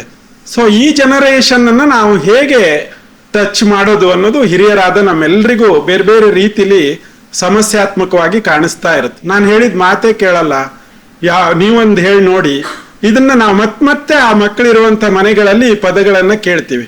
ಸೊ ಇಲ್ಲಿ ನಾವು ಹೇಗೆ ಪಾಸಿಟಿವ್ ಆಗಿ ಅವ್ರ ಎದುರುಗಡೆ ಒಂದು ಮಂಡನೆಯನ್ನ ಮಾಡಬೇಕು ಅನ್ನೋದು ನಮ್ಮೆಲ್ಲರ ನಿಜವಾದ ಸವಾಲಾಗಿದೆ. ಸೊ ಈ ಮಕ್ಕಳಿಗೆ ಏನೂ ಮೌಲ್ಯಗಳಿಲ್ಲ, ಇವ್ರಿಗೆ ನೀತಿ ಅಂದ್ರೇನೆ ಗೊತ್ತಿಲ್ಲ, ಅವರು ಹಿರಿಯರನ್ನ ಗೌರವಿಸುವುದಿಲ್ಲ, ಈ ತರ ಇಲ್ಲಗಳನ್ನ ಕೇಳ್ತಾ ಹೋದ್ರೆ ಅವ್ರು ಅದನ್ನೇ ಸತ್ಯ ಮಾಡ್ತಾ ಹೋಗ್ತಾರೆ. ಸೊ ನಾವು ಅದನ್ನ ಹೇಗೆ ಪಾಸಿಟಿವ್ ಆಗಿ ತಂದು ತೋರಿಸ್ಬೇಕು ಅನ್ನೋದ್ರ ಬಗ್ಗೆ ಸಾಕಷ್ಟು ಪ್ರಯೋಗಗಳು ನಡೆದಿವೆ. ನನಗೆ ಕಿಶೋರ ದೀಪಿಕಾದ ಬಗ್ಗೆನೇ ಮಾತಾಡ್ಬೇಕು ಅಂತ ಹೇಳಿದ್ರು. ನಾನು ಅದನ್ನ ನೀವೆಲ್ಲರೂ ಓದ್ಬೇಕು ಅಂತ ಹೇಳುವ ಹಿನ್ನೆಲೆಯಲ್ಲಿ ಕೆಲವು ಮಾತನ್ನು ಮಾತ್ರ ಆಡ್ತೀನಿ, ಇದರಲ್ಲಿರುವ ವಸ್ತುಗಳ ಬಗ್ಗೆ ಹೇಳಲ್ಲ. ನಮ್ಮ ಮೇಸ್ಟ್ರುಗಳಿಗೆ ಏನಂದ್ರೆ ಸಿಲೆಬಸ್ ಕವರ್ ಮಾಡೋದೊಂದು ದೊಡ್ಡ ಕೆಲಸ ಆಗಿರುತ್ತೆ. ಸೊ ಸಿಲೆಬಸ್ ಅನ್ನ ಕವರ್ ಮಾಡ್ಬೇಕು ನಾವು ಆದಷ್ಟು. ಹಾಗಾಗಿ ಉಷಾ ನಟೇಶ್ ಮೇಡಮ್ ಇದ್ರಲ್ಲಿ ಏನೇನಿದೆ ಅಂತ ಹೇಳುವಾಗ ಸಿಲೆಬಸ್ ಸ್ವಲ್ಪ ಕವರ್ ಆಯ್ತು ಅಂತ, ಆಮೇಲೆ ರುಕ್ಮಿಣಿ ನಾಯಕ್ ಮೇಡಮ್ ಒಂದ್ ಕತೆ ಹೇಳಿದ್ಮೇಲೆ ಸಿಲೆಬಸ್ ಪೂರ್ತಿ ಕವರ್ ಆಗಿದೆ ಅಂತಾನೆ ನಾನು ಅನ್ಕೊಂಡಿದ್ದೀನಿ. ಹಾಗಾಗಿ ಅದರ ಮುಂದಿನ ಭಾಗ ಇದು ನಿಮ್ಗೀಗ ಓದ್ಬೇಕಪ್ಪ, ಇವತ್ತೇ ತಕೊಂಡೋಗಿ ಇದ್ರಲ್ಲಿ ಏನಿದೆ ಅಂತ ನೋಡ್ಲೇಬೇಕು ಅಂತ ಹೇಳುವಂತ ಪ್ರಯತ್ನದಲ್ಲಿ ನಾನು ಕೆಲವು ಮಾತುಗಳನ್ನ ಆಡೋದಿಕ್ಕೆ ಇಷ್ಟಪಡ್ತೀನಿ. ಸೊ ಹೇಗೆ ನಾವು ಪಾಸಿಟಿವ್ ಆಗಿ ಅವ್ರ ಎದುರುಗಡೆ ಈ ವಸ್ತುಗಳನ್ನ ಇಡಬಹುದು ಅನ್ನೋದಕ್ಕೆ ಸಾಕಷ್ಟು ಪ್ರಯೋಗಗಳಾಗಿದ್ದಾವೆ. ಎಂಡಮೂರಿ ವೀರೇಂದ್ರನಾಥ್ ಅವರು ಒಂದು ಓದು ಮತ್ತು ಏಕಾಗ್ರತೆ ಅಂತ ಒಂದು ಪುಸ್ತಕ ಬರೆದಿದ್ದಾರೆ. ಸೊ ಅಲ್ಲಿ ಅವ್ರ ಮಗನಿಗೆ ಅದರ ಮುನ್ನುಡಿಯನ್ನ ಬರೆಯಕ್ಕೆ ಹೇಳಿದ್ದಾರೆ. ಅವ್ರು ಒಂದೊಂದು ಪುಸ್ತಕನೇ ಕೆಲವು ಲಕ್ಷ ಕಾಪಿಗಳಾಗಿರ್ತವೆ, ಅದು ಹೋಗಿರುತ್ತೆ, ಇದೆಲ್ಲ ನಾವು ಕೇಳಿದೀವಿ. ಅವ್ರ ಮಗ ರೋಹಿತ್ ಎಂಡಮುರಿ ಅದರ ಪರಿವಿಡಿನಲ್ಲಿ ಈ ತರ ಬರೀತಾನೆ, ನಾನು ಸೆಕೆಂಡ್ PUC ನಲ್ಲಿ ಆಂಧ್ರ ಸರ್ಕಾರದಲ್ಲಿ ಫಸ್ಟ್ ರ್ಯಾಂಕ್ ಬಂದಾಗ ಆಕಾಶದಲ್ಲಿ ಹಾರ್ತಾ ಇದ್ದೀನೇನೋ ಅನ್ನೋಂಥ ಭಾವನೆ ಇತ್ತು. ನಾನು ತುಂಬಾ ಸಂತೋಷ ಪಟ್ಟಿದ್ದೆ. ಆದ್ರೆ 2-3 ದಿನ ಒಂದು ಟಿವಿನಲ್ಲಿ ಬಂದೆ, ಪೇಪರ್ನಲ್ಲಿ ನನ್ನ ಮುಖ ಪುಟದಲ್ಲಿ ಬಂತು, ಎಲ್ಲವೂ ಆದ್ಮೇಲೆ ಅಪ್ಪನ ಹತ್ರ ಹೋಗಿ, ಅಪ್ಪ ನಾನು ಮುಂದೇನ್ ಮಾಡೋದು ಅಂತ ಕೇಳಿದೆ. ನಮ್ಮಪ್ಪ ಎಲ್ಲಾರು ಕೆಲ್ಸಕ್ಕೆ ಸೇರ್ಕೋ ಅಂತ ಹೇಳ್ಬಿಟ್ಟ. ನನಗೆ ಬಹಳ ಆಶ್ಚರ್ಯ ಆಗ್ಬಿಡ್ತು. ಇಷ್ಟು ಕೋಟ್ಯಾಧಿಪತಿ, ಸೆಕೆಂಡ್ ರ್ಯಾಂಕ್ ಬಂದವನು ಈಗಾಗಲೇ BCom ಕಾಲೇಜಿಗೆ ಸೇರಿದಾನೆ, ಥರ್ಡ್ ರ್ಯಾಂಕ್ ಬಂದವನು ಈಗಾಗಲೇ ಯಾವುದೋ ಒಂದು BBA ಕಾಲೇಜಿಗೋ ಎಲ್ಲೆಲ್ಲೋ ಸೇರಿದಾನೆ. ನಮ್ಮಪ್ಪ ಇಷ್ಟು ದುಡ್ಡಿದೆ, ಸೆಕೆಂಡ್ PUC ಫಸ್ಟ್ ರ್ಯಾಂಕ್ ಬಂದಿದ್ದೀನಿ, ನನಗೆ ಕೆಲ್ಸಕ್ಕೆ ಸೇರ್ಕೋ ಅಂತ ಹೇಳ್ತಾರಲ್ಲ ಅಂತೇಳಿ ಅವನಿಗೊಂದ್ಸಲ ತುಂಬಾ ಆಘಾತ ಆಯ್ತು ಅಂತ. ಆದ್ರೆ ನಮ್ಮಪ್ಪ ಹೇಳ್ತಾ ಇದ್ದಾನೆ ಅಂದ್ರೆ ಖಂಡಿತವಾಗಿ ಏನೋ ಇರಬೇಕು ಅಂತ ಹೇಳಿ ಒಂದು ಚಾರ್ಟೆಡ್ ಅಕೌಂಟೆಂಟ್ ಹತ್ರ ಕೆಲ್ಸಕ್ಕೆ ಸೇರ್ಕೊಂಡೆ. ಅವ್ನು ಮೊದಲನೇ ದಿನನೇ ಹೇಳ್ದ, 1600 ರೂಪಾಯಿ ಸಂಬಳ, ಬೆಳಿಗ್ಗೆ 9 ಗಂಟೆಗೆ ಬರಬೇಕು, ಸಾಯಂಕಾಲ 5:30 ತನಕ ಇರುತ್ತೆ, ಇಯರ್ ಎಂಡ್ ಅಂತ ಹೇಳಿದ್ರೆ 9-9:30 ಆಗುತ್ತೆ, ಆವಾಗ ಬೇಕಾದ್ರೆ ನಿಮ್ಗೆ ಮನೆಗೆ ಬಿಡಕ್ ಕಾರ್ ಕಳಿಸ್ತೀವಿ ಅಂತೇಳಿ ಎಲ್ಲ ಹೇಳ್ದ. ನಾನು 4 ವರ್ಷ ಚಾರ್ಟೆಡ್ ಅಕೌಂಟೆಂಟ್ ಹತ್ರ ಕೆಲಸ ಮಾಡಿದೆ. 4 ವರ್ಷ ಆದ್ಮೇಲೆ BCom ನಲ್ಲಿ ಫಸ್ಟ್ ರ್ಯಾಂಕ್ ಅಲ್ಲಿ ಪಾಸ್ ಆಗಿದ್ದೆ, CA ಫಸ್ಟ್ ಅಟೆಂಪ್ಟ್ ಅಲ್ಲಿ ಪಾಸ್ ಆಗಿದ್ದೆ. ನಾನು ಮನೆಗೆ ಬರ್ತಾ ಇರುವಾಗ ಒಂದು ಅಡ್ವರ್ಟೈಸ್ಮೆಂಟ್ ನೋಡಿದೆ. ವರ್ಲ್ಡ್ ಬ್ಯಾಂಕಿನ ಎನರ್ಜಿ ಸೆಕ್ಟರ್ ಅಲ್ಲಿ ಮ್ಯಾನೇಜರ್ ಪೋಸ್ಟ್ ಕರೆದಿದ್ರು. ನಾನು ಅದಕ್ಕೆ ಅರ್ಜಿ ಹಾಕಿದೆ. ವರ್ಷಕ್ಕೆ 16 ಲಕ್ಷದ ಪ್ಯಾಕೇಜ್ ಇತ್ತು. ನಾನು ಅದರಲ್ಲಿ ಸೆಲೆಕ್ಟ್ ಆದೆ. ವರ್ಲ್ಡ್ ಬ್ಯಾಂಕ್ ಅಲ್ಲಿ 4 ವರ್ಷ ಕೆಲಸ ಮಾಡಿದೆ. ಆಮೇಲೆ ನಾನು ಅಪ್ಪನ ಹತ್ರ ಬಂದು ನಿಂತ್ಕೊಂಡೆ, ಅಪ್ಪ ಕೆಲಸ ಮಾಡಿ ಮಾಡಿ ಬೇಜಾರಾಗಿದೆ, ನಾನು ಕಲಿಬೇಕು ಅಂತಿದ್ದೀನಿ. ಫ್ರಾನ್ಸ್ ಅಲ್ಲಿ MBA ಕಾಲೇಜಿಗೆ ಸೀಟ್ ಸಿಕ್ಕಿದೆ, 3.2 ಕೋಟಿ ರೂಪಾಯಿ ಫೀಸು, ನಾನೇ ದುಡ್ದಿರೋ ದುಡ್ಡಿದೆ, ಕಲೀಲ ಅಂತ ಕೇಳಿದೆ. ನಮ್ಮಪ್ಪ ಹೇಳಿದ್ರು, ಇದೇ ರೈಟ್ ಟೈಮ್ ಮಗ, ಹೋಗು ಕಲಿ ಅಂತ ಹೇಳಿದ್ರು. ನಾನು ಫ್ರಾನ್ಸಿಗೆ ಹೋದೆ ಅಂತ ಹೇಳಿ. ಸೊ ಹೇಗೆ ನಾವು ಪಾಸಿಟಿವ್ ಆಗಿ ಅವ್ರ ಎದುರುಗಡೆ ಬರಬೇಕು ಅನ್ನೋದನ್ನ ಮಗ ಅಪ್ಪನ ಬಗ್ಗೆ ಇಲ್ಲಿ ಬರೀತಾನೆ. ಇನ್ನೊಂದು ಅದೇ ಆರ್ಟಿಕಲ್ ಅಲ್ಲಿ, ಅದೇ ಬೇರೆ ಒಂದು ಪುಸ್ತಕದಲ್ಲಿ ಎಂಡಮೂರಿ ವೀರೇಂದ್ರನಾಥ್ ತನ್ನ ಮಗನ ಒಂದು ನೆಗೆಟಿವ್ ಅಂಶವನ್ನ ಹೇಗೆ ಪ್ರಸ್ತುತಪಡಿಸ್ತಾರೆ ಅಂದ್ರೆ, ಅವರು ಒಂದ್ ಮಾತು ಹೇಳ್ತಾರಲ್ಲಿ, ನಾನು ಟಿವಿ ನೋಡೋದಿಲ್ಲ ಯಾಕಂದ್ರೆ ಅದರಿಂದ ನಂಗೇನು ದುಡ್ಡು ಸಿಗಲ್ಲ, ಆದ್ರೆ ಟಿವಿ ಸೀರಿಯಲ್ಗೆ ನಾನು ಕತೆ ಬರೀತೀನಿ ಯಾಕಂದ್ರೆ ನಂಗೆ ತುಂಬಾ ದುಡ್ಡು ಸಿಗುತ್ತೆ ಅಂತ. ಉದ್ದುದ್ದ ಸೀರಿಯಲ್ ಎಲ್ಲ ಎಂಡಮೂರಿ ವೀರೇಂದ್ರನಾಥ್ ಬರೆದಿರ್ತಾರೆ. ಸೊ ಅವರು ಅಂಥ ಸಮಯದ ಬಗ್ಗೆ, ದುಡ್ಡಿನ ಬಗ್ಗೆ ಬಹಳ ಮೌಲ್ಯ ಇರುವಂತಹ ವ್ಯಕ್ತಿ ತನ್ನ 9ನೇ ಕ್ಲಾಸಲ್ಲಿರುವ ಇದೇ ರೋಹಿತ್ ಎಂಡಮೂರಿ ಮನೆ ಆಫೀಸಿಂದ ಮನೆಗೆ ಬರ್ತಾ ನೋಡ್ತಾರೆ, ಒಂದು ಕಟ್ಟೆನಲ್ಲಿ 4-5 ಜನ ಹುಡುಗರು, ಟೀನೇಜರ್ಸು ಬಹಳ ಆರಾಮಾಗಿ ಗಪ್ಪೆ ಹೊಡ್ಕೊಂಡು ನಿಂತಿದ್ದಾರೆ. ಇವರು ಮನೆಗೆ ಬರ್ತಾರೆ, ಸ್ನಾನ ಮಾಡ್ತಾರೆ, ಒಂದ್ಸಲ ಹೊರಗಡೆ ಬಂದು ನೋಡ್ತಾರೆ. ಅವ್ರು ತುಂಬಾ ತನ್ನದೇ ಆದಂತ ಲೋಕದಲ್ಲಿ ಆ ಮಕ್ಕಳಿದ್ದಾರೆ. ಊಟದ ಟೈಮ್ ಆಗುತ್ತೆ, ಮಕ್ಕಳು ಬಂದಿಲ್ಲ. ಒಂದ್ಸಲ ಕಿಟಕಿಯಿಂದ ನೋಡ್ತಾರೆ, ಅವ್ರು 4 ಜನ ಬಹಳ ತನ್ಮಯವಾಗಿ ಅದನ್ನೇ ಕಪ್ಪೆ ಹೊಡಿತಾ ಇದ್ದಾರೆ. ಈ ಅಪ್ಪನಿಗೆ ಒಂದೇ ಏನಂದ್ರೆ, ಹಂಗ್ ಮಾಡಬೇಡ ಅಂತ ಮಗನಿಗೆ ಹೇಳ್ಬಾರ್ದು ಅಂತ. ಸೊ ಅವರು ಅವತ್ತು ಊಟ ಮಾಡ್ತಾರೆ, ಮಲಗ್ತಾರೆ. ಮಾರನೇ ದಿನ ತಿಂಡಿಗೆ ಕೂತಾಗ ಮಗನಿಗೆ ಒಂದು 25,000 ರೂಪಾಯಿ ಒಂದು ಚೆಕ್ ಬರೀತಾರೆ, 9ನೇ ಕ್ಲಾಸಿನ ಹುಡುಗ, ಮತ್ತು 4 ಮ್ಯಾಗಝಿನ್ ಕೊಡ್ತಾರೆ. ಸೊ ಇದು ನಮ್ಮ ಶೇರ್ ಮಾರ್ಕೆಟ್ಗಳು ಹೇಗೆ ವರ್ಕ್ ಆಗುತ್ತೆ ಅನ್ನೋದನ್ನ ಹೇಳುವಂತ ಎಕನಾಮಿಕ್ಸ್ ಟುಡೇ, ಎಕನಾಮಿಕ್ಸ್ ಟೈಮ್ಸು ಇದೆಲ್ಲ ಪುಸ್ತಕ ಕೊಡ್ತಾ 50,000 ರೂಪಾಯಿ 25,000 ರೂಪಾಯಿ ಚೆಕ್ ಕೊಡ್ತಾ, ನೀನ್ ಇದನ್ನೆಲ್ಲ ಪುಸ್ತಕ ಓದು, ಈ 25,000 ರೂಪಾಯಿ ಎಲ್ಲಿ ಬೇಕೋ ಅಲ್ಲಿ ಇನ್ವೆಸ್ಟ್ ಮಾಡು, ಅದ್ರಲ್ಲಿ ಏನೆಲ್ಲ ಲಾಭ ಬರುತ್ತೆ ಅದು ನಿನಗೇನೆ ಅಂತ ಹೇಳಿ ಹೇಳ್ತಾರೆ. ಸೊ ಆ ಹುಡುಗ, ನಾನು ನೆನ್ನೆ ಕೂತಿದ್ದು ಅಲ್ಲಿ ಅಷ್ಟೊತ್ತು ಅವ್ರ ಜೊತೆ ಮಾತಾಡಿದ್ದು ಅದು ತಪ್ಪು, ಆ ಸಮಯ 4 ಗಂಟೆ ಅನ್ನೋದು ಎಷ್ಟು ಮಹತ್ವದ್ದು ಅನ್ನೋದು ಅಪ್ಪನ ಈ ಮಾತಿನಿಂದ ಅವನು ಅರ್ಥ ಮಾಡ್ಕೊಳ್ತಾನೆ. ಮುಂದೆ ಅವನು ಆ ಥರದ ಒಬ್ಬ ಸ್ಟೂಡಿಯಸ್ ವಿದ್ಯಾರ್ಥಿಯಾಗಿ PUC ನಲ್ಲಿ ರ್ಯಾಂಕ್ ಬರ್ತಾನೆ. ಸೊ ಇದು ನಮ್ಗೆ ಪೋಷಕರಿಗೆ ನಾವು ನಮ್ಮ ಮಕ್ಕಳಿಗೆ ಹೇಗೆ ಹೇಳಬೇಕು ಅನ್ನೋದನ್ನ ಹೇಳುವಂತ ಒಂದು ಘಟನೆ ಅಂತ ಹೇಳಿ ನಾನು ಭಾವಿಸ್ತೀನಿ. ಒಂದು ಕಸ ಹೊಡೆಯುತ್ತೆ ಒಂದು 6ನೇ ಕ್ಲಾಸಿನ 7ನೇ ಕ್ಲಾಸಿನ ಮಗು, ಅಲ್ಲಿ ಒಂದ್ 2-3 ಉಳಿದಿರುತ್ತೆ. ಇದೆಂತ ಕಸ ಹೊಡೆದಿದಿ ಮಾರಾಯ, ಇಲ್ಲೇ ಇದೆಯಲ್ಲ ಅಂತ ಹೇಳಿದ್ರೆ ಆ ಮಗು ನೀನೇ ಹೊಡಿ ಅಂತ ಕಸಬರ್ಕೆ ಬಿಟ್ಟು ಹೋಗುತ್ತೆ. ಇವತ್ತೊಂದು ಕಸ ಹೊಡೆದಿದ್ದಾನೆ, ಎಷ್ಟು ಚೆನ್ನಾಗಿ ಅಂದ್ರೆ ಒಂದು ಚೂರು ಇಲ್ಲ ಅಂತೇಳಿ ಅಮ್ಮ ಹೇಳಿ, ಮಾರನೇ ದಿನದಿಂದ ಅಮ್ಮ ಹೇಳೋಕಿನ ಮುಂಚೆನೆ ಕಸಬರ್ಕೆ ಇಟ್ಕೊಂಡು ಅವನು ಕಸ ಹೊಡಿಯೋದಕ್ಕೆ ಶುರು ಮಾಡ್ತಾನೆ. ಸೊ ನಮ್ಗೆ ನಮ್ಮ ಮಕ್ಕಳಿಗೆ ಎಲ್ಲಾರು ಹೊಗಳ್ಬಿಟ್ರೆ, ಅವರು ಜಂಬ ಬಂದ್ಬಿಟ್ರೆ, ಅವ್ರು ಏನಾರು ಆಗ್ಬಿಡ್ತಾರೇನೋ ಅಂತೇಳಿ ಅವರಿಗೆ ಪಾಸಿಟಿವ್ ಆಗಿ ಹೇಳೋದಕ್ಕೆ ಆಗಲ್ಲ. ನೀನ್ ಹಂಗ್ ಮಾಡ್ಬೇಡ, ನೀನ್ ಹಿಂಗ್ ಮಾಡ್ಬೇಡ ಅಂತೇಳಿ. ಒಬ್ಬ ಹುಡುಗ 9ನೇ ಕ್ಲಾಸಲ್ಲಿ ಇದ್ದ, ಅವನು ಅಮ್ಮ ಹೇಳಿದ್ರು, ಮಗ ಸ್ವಲ್ಪ ಹೊತ್ತು ಓದ್ಕೋ ಅಂತ ಹೇಳಿ ಒಂದ್ ಅರ್ಧ ಗಂಟೆ ಓದ್ದ. ಅಮ್ಮ ಓದಿ ಆಯ್ತು ಅಂತ ಹೇಳಿ ಮತ್ತೊಂದ್ಸಲ ಓದು ಅಂತ ಹೇಳಿ, ಮತ್ತೊಂದ್ಸಲ ಅರ್ಧ ಗಂಟೆ ಆದ್ಮೇಲೆ ಅಮ್ಮ ಓದಿ ಆಯ್ತು ಅಂತೇಳಿ ಮತ್ತೊಂದ್ಸಲ ಓದು ಅಂತ. ಅಮ್ಮನ ಹತ್ರ 2ನೇ ಕೆಲಸನೇ ಗೊತ್ತಿಲ್ಲ ಅಮ್ಮಂಗೆ. ಹಾಗಾಗಿ ನಾವು ಆ ತರದ ಅಮ್ಮ ಆಗ್ಬಿಡ್ಬಾರ್ದು. ಅವರಿಗೆ ಒಂದು ಕೆಲಸ ಆಯ್ತು ಅಂದ್ರೆ ಇನ್ನೊಂದ್ ಕೆಲಸ, ಇನ್ನೊಂದ್ ಕೆಲಸ ಆಯ್ತು ಅಂದ್ರೆ ಇನ್ನೊಂದ್ ಕೆಲಸ, ಇನ್ನೊಂದ್ ಕೆಲಸ ಆಯ್ತು ಅಂದ್ರೆ ಇನ್ನೊಂದನ್ನ ಹೇಳೋದಕ್ಕೆ ಅಮ್ಮಂದ್ರು ಆ ಮಟ್ಟಿಗೆ ಶಕ್ತಿವಂತರಾಗ್ಬೇಕು ಅಂತ ಹೇಳಿ ಇದರಲ್ಲಿ 20 ಹಣತೆಗಳನ್ನ ಇಟ್ಟಿದ್ದಾರೆ. ಸೊ 1ನೇ ಕೆಲಸ ಆಯ್ತಾ, 2ನೇ ಕೆಲಸ ಯಾವುದು ನಮ್ಮ ಹತ್ರ ಗೊತ್ತಿದೆ, 2ನೇ ಕೆಲಸ ಆಯ್ತಾ, 3ನೇ ಕೆಲಸ ಮಾಡೋದಿಕ್ಕೆ ನಮ್ಗೆ ಹೇಳೋದಿಕ್ಕೆ ಸಾಧ್ಯ ಆಗತ್ತೆ. ಈ ತರದ ಪ್ರಯತ್ನಗಳು ನಾವು ಪೋಷಕರಾಗಿ ಶಿಕ್ಷಕರಾಗಿ ಮಾಡಬೇಕಾಗಿದೆ. ಸೊ ಇದು ಮತ್ತೆ ಮತ್ತೆ ನಮ್ಮಲ್ಲಿ ಕೇಳಿ ಬರ್ತಾ ಇರುತ್ತೆ. ಏನಂದ್ರೆ ಮೌಲ್ಯ ಶಿಕ್ಷಣದ ಅಗತ್ಯ ಇದೆ, ನೀತಿ ಶಿಕ್ಷಣದ ಅಗತ್ಯ ಇದೆ. ಇದನ್ನ ನಾವು ಹೇಳ್ತೀವಿ.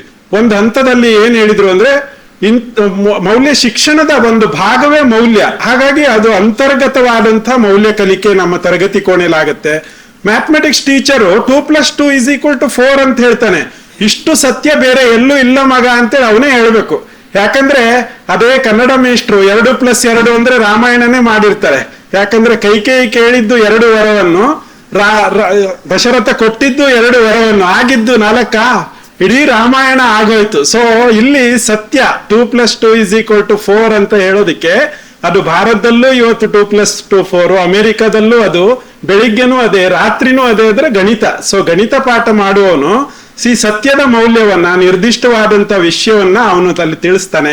ವಿಜ್ಞಾನದ ವಿಷಯ ತಿಳಿಸ್ತುವವನು ಆ ಕುತೂಹಲವನ್ನ ಬೆಳೆಸುದು, ಈ ಕುತೂಹಲವನ್ನ ತಡೆಯುವುದಕ್ಕೆ ಅವ್ರು ಹೇಗೆಲ್ಲ ಪ್ರಯೋಗಗಳನ್ನು ಮಾಡಿದ್ರು ಇದನ್ನ ಹೇಳುವಂತ ಮೌಲ್ಯವನ್ನ ಆತ ಬಿತ್ತರಿಸ್ತಾನೆ. ಹೀಗೆ ಭಾಷಾ ವಿಷಯಗಳಲ್ಲಂತೂ ಎಲ್ಲಾ ವಿಶ್ವದ ಎಲ್ಲಾ ಸಂಗತಿಗಳು ಅಲ್ಲಿ ಬರುತ್ತೆ, ಎಲ್ಲ ಮೌಲ್ಯಗಳು ಬರುತ್ತೆ ಅನ್ನುವಂತ ಆಶಯದಿಂದ ಆ ಮೌಲ್ಯ ಶಿಕ್ಷಣ ಪಿರಿಯಡ್ ಅನ್ನೇ ತೆಗೆದುಬಿಟ್ಟಿದ್ರು.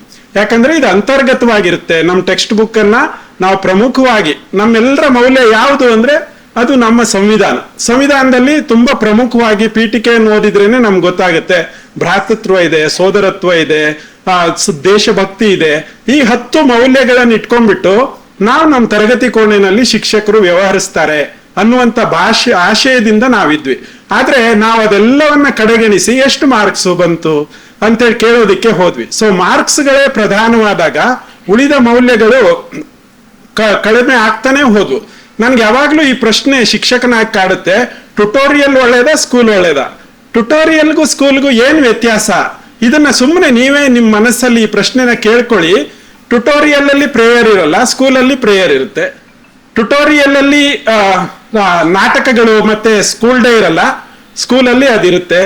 ಸೊ ಯಾವ್ಯಾವ್ದು ಟ್ಯುಟೋರಿಯಲ್ ಅಲ್ಲಿ ಇರಲ್ಲ, ಯಾವ್ದು ಸ್ಕೂಲಲ್ಲಿ ಇದೆ, ಇದನ್ನ ನೀವು ಲೆಕ್ಕಾಚಾರ ಹಾಕ್ಬಿಟ್ರೆ ನಾವು ಮೌಲ್ಯಕ್ಕಾಗಿ ಎಷ್ಟು ಅವಧಿಗಳನ್ನ ಅಲ್ಲಿ ಮೀಸಲಿಟ್ಟಿದೀವಿ ಅನ್ನೋದು ತುಂಬಾ ಢಾಲಾಗಿ ನಮ್ಗೆ ಕಾಣುತ್ತೆ. ಸೊ ಒಂದು ಪ್ರೇಯರ್ ಅನ್ನುವಂಥ ಒಂದೇ ಒಂದು ಮೌಲ್ಯವನ್ನ ಪ್ರತಿ ಪ್ರೇಯರ್ ಭಾಗವಹಿಸಿದಾಗ ಅದೇ ಶ್ರದ್ಧೆ, ಅದೇ ಭಕ್ತಿ, ಅದೇ ಒಂದು ತನ್ಮಯತೆ, ಇವತ್ತಿನ ಪ್ರೇಯರ್ ಅನ್ನು ಹಾಡುವಾಗ ನಾವು ಹೇಗೆ ತನ್ಮಯರಾಗಿ ಅದನ್ನು ಕೇಳಿದ್ವಿ, ಸೊ ಅದು ಇಡೀ ಕಾರ್ಯಕ್ರಮಕ್ಕೆ ಹೇಗೆ ಒಂದು ಹೊಸ ರೂಪವನ್ನು ಕೊಡ್ತು, ಇದನ್ನು ನಾವು ನಮ್ಮ ಮಕ್ಕಳಿಗೆ ಅರ್ಥ ಮಾಡಿಸಕ್ ಹೋದ್ರೆ ಅವ್ರು ನಾಳೆಯಿಂದ ಪ್ರೇಯರ್ಗೆ ಹೊಸ ಶಕ್ತಿಯ ಜೊತೆಗೆ ಭಾಗವಹಿಸೋದಕ್ಕೆ ಸಾಧ್ಯವಾಗುತ್ತೆ. ಸೊ ಈ ಬಗೆಯ ಕಲ್ಪನೆಗಳು ನಮ್ಮ ಶಿಕ್ಷಣದ ಭಾಗವಾಗಿ ನಮ್ಗೆ ಬರ್ತಾ ಹೋಯ್ತು. ಇವತ್ತಿನ ಸಮಾಜದಲ್ಲಿ ಸವಾಲುಗಳು ಇನ್ನಷ್ಟು ಕಠಿಣವಾಗ್ತಾನೆ ಬಂದಿದ್ದಾವೆ. ಸೊ ಇಷ್ಟು ದಿನ ಕೇವಲ ಸಿಗರೇಟು ಬೀಡಿ ಸೇರ್ತಾ ಇದ್ದಂತ ಹದಿಹರೆಯದವರು ಅಥವಾ ಎಲ್ಲೋ ಒಂದ್ ಕಡೆ ಪಬ್ಬಿಗೆ ಹೋಗಿ ಒಂದ್ ಸ್ವಲ್ಪ ಬೀರ್ ಕುಡಿತಾ ಇದ್ದಂತಹ ಹದಿಹರೆಯದವರು ಸಿಗ್ತಾ ಇದ್ರು. ಆದ್ರೆ ಇತ್ತೀಚೆಗೆ ಮಾದಕ ದ್ರವ್ಯಗಳಿಗೆ ಬಲಿ ಆಗ್ತಾ ಇರುವಂತಹ ಹದಿಹರೆಯದವರು ಸಿಗ್ತಾ ಇದ್ದಾರೆ. ತಮ್ಮ ಪ್ರೊನೋಗ್ರಫಿಯಲ್ಲಿ ನೋಡ್ತಾ ನೋಡ್ತಾ ನೋಡ್ತಾ ತುಂಬಾ ಒಂದು ರೀತಿ ಕಳೆದು ಹೋದಂತ ಮಕ್ಕಳಿದ್ದಾರೆ. ಕೇವಲ ಸ್ಕ್ರೀನ್ ಟೈಮ್ ಅಥವಾ ಒಂದು ಮೊಬೈಲಿಗೆ ಅಡಿಕ್ಟ್ ಆಗಿ ತೀವ್ರವಾಗಿ ಮಾನಸಿಕವಾಗಿ ಅಸ್ವಸ್ಥವಾದಂತ ಮಕ್ಕಳನ್ನು ನಾವು ನೋಡ್ತಾ ಇದೀವಿ.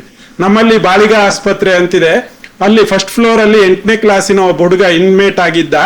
ಅವನ್ ಮೇಲ್ಗಡೆ ಈಗ ನಿಂತಿದ್ದಾನೆ, ಕೆಳಗಡೆ ಒಂದು ನರ್ಸ್ ಯಾರೋ ಮೊಬೈಲ್ ಅನ್ನ ಸ್ವಲ್ಪ ಸ್ಕ್ರೀನ್ ಇದ್ ಮಾಡ್ತಾ ಇದ್ದಾರೆ.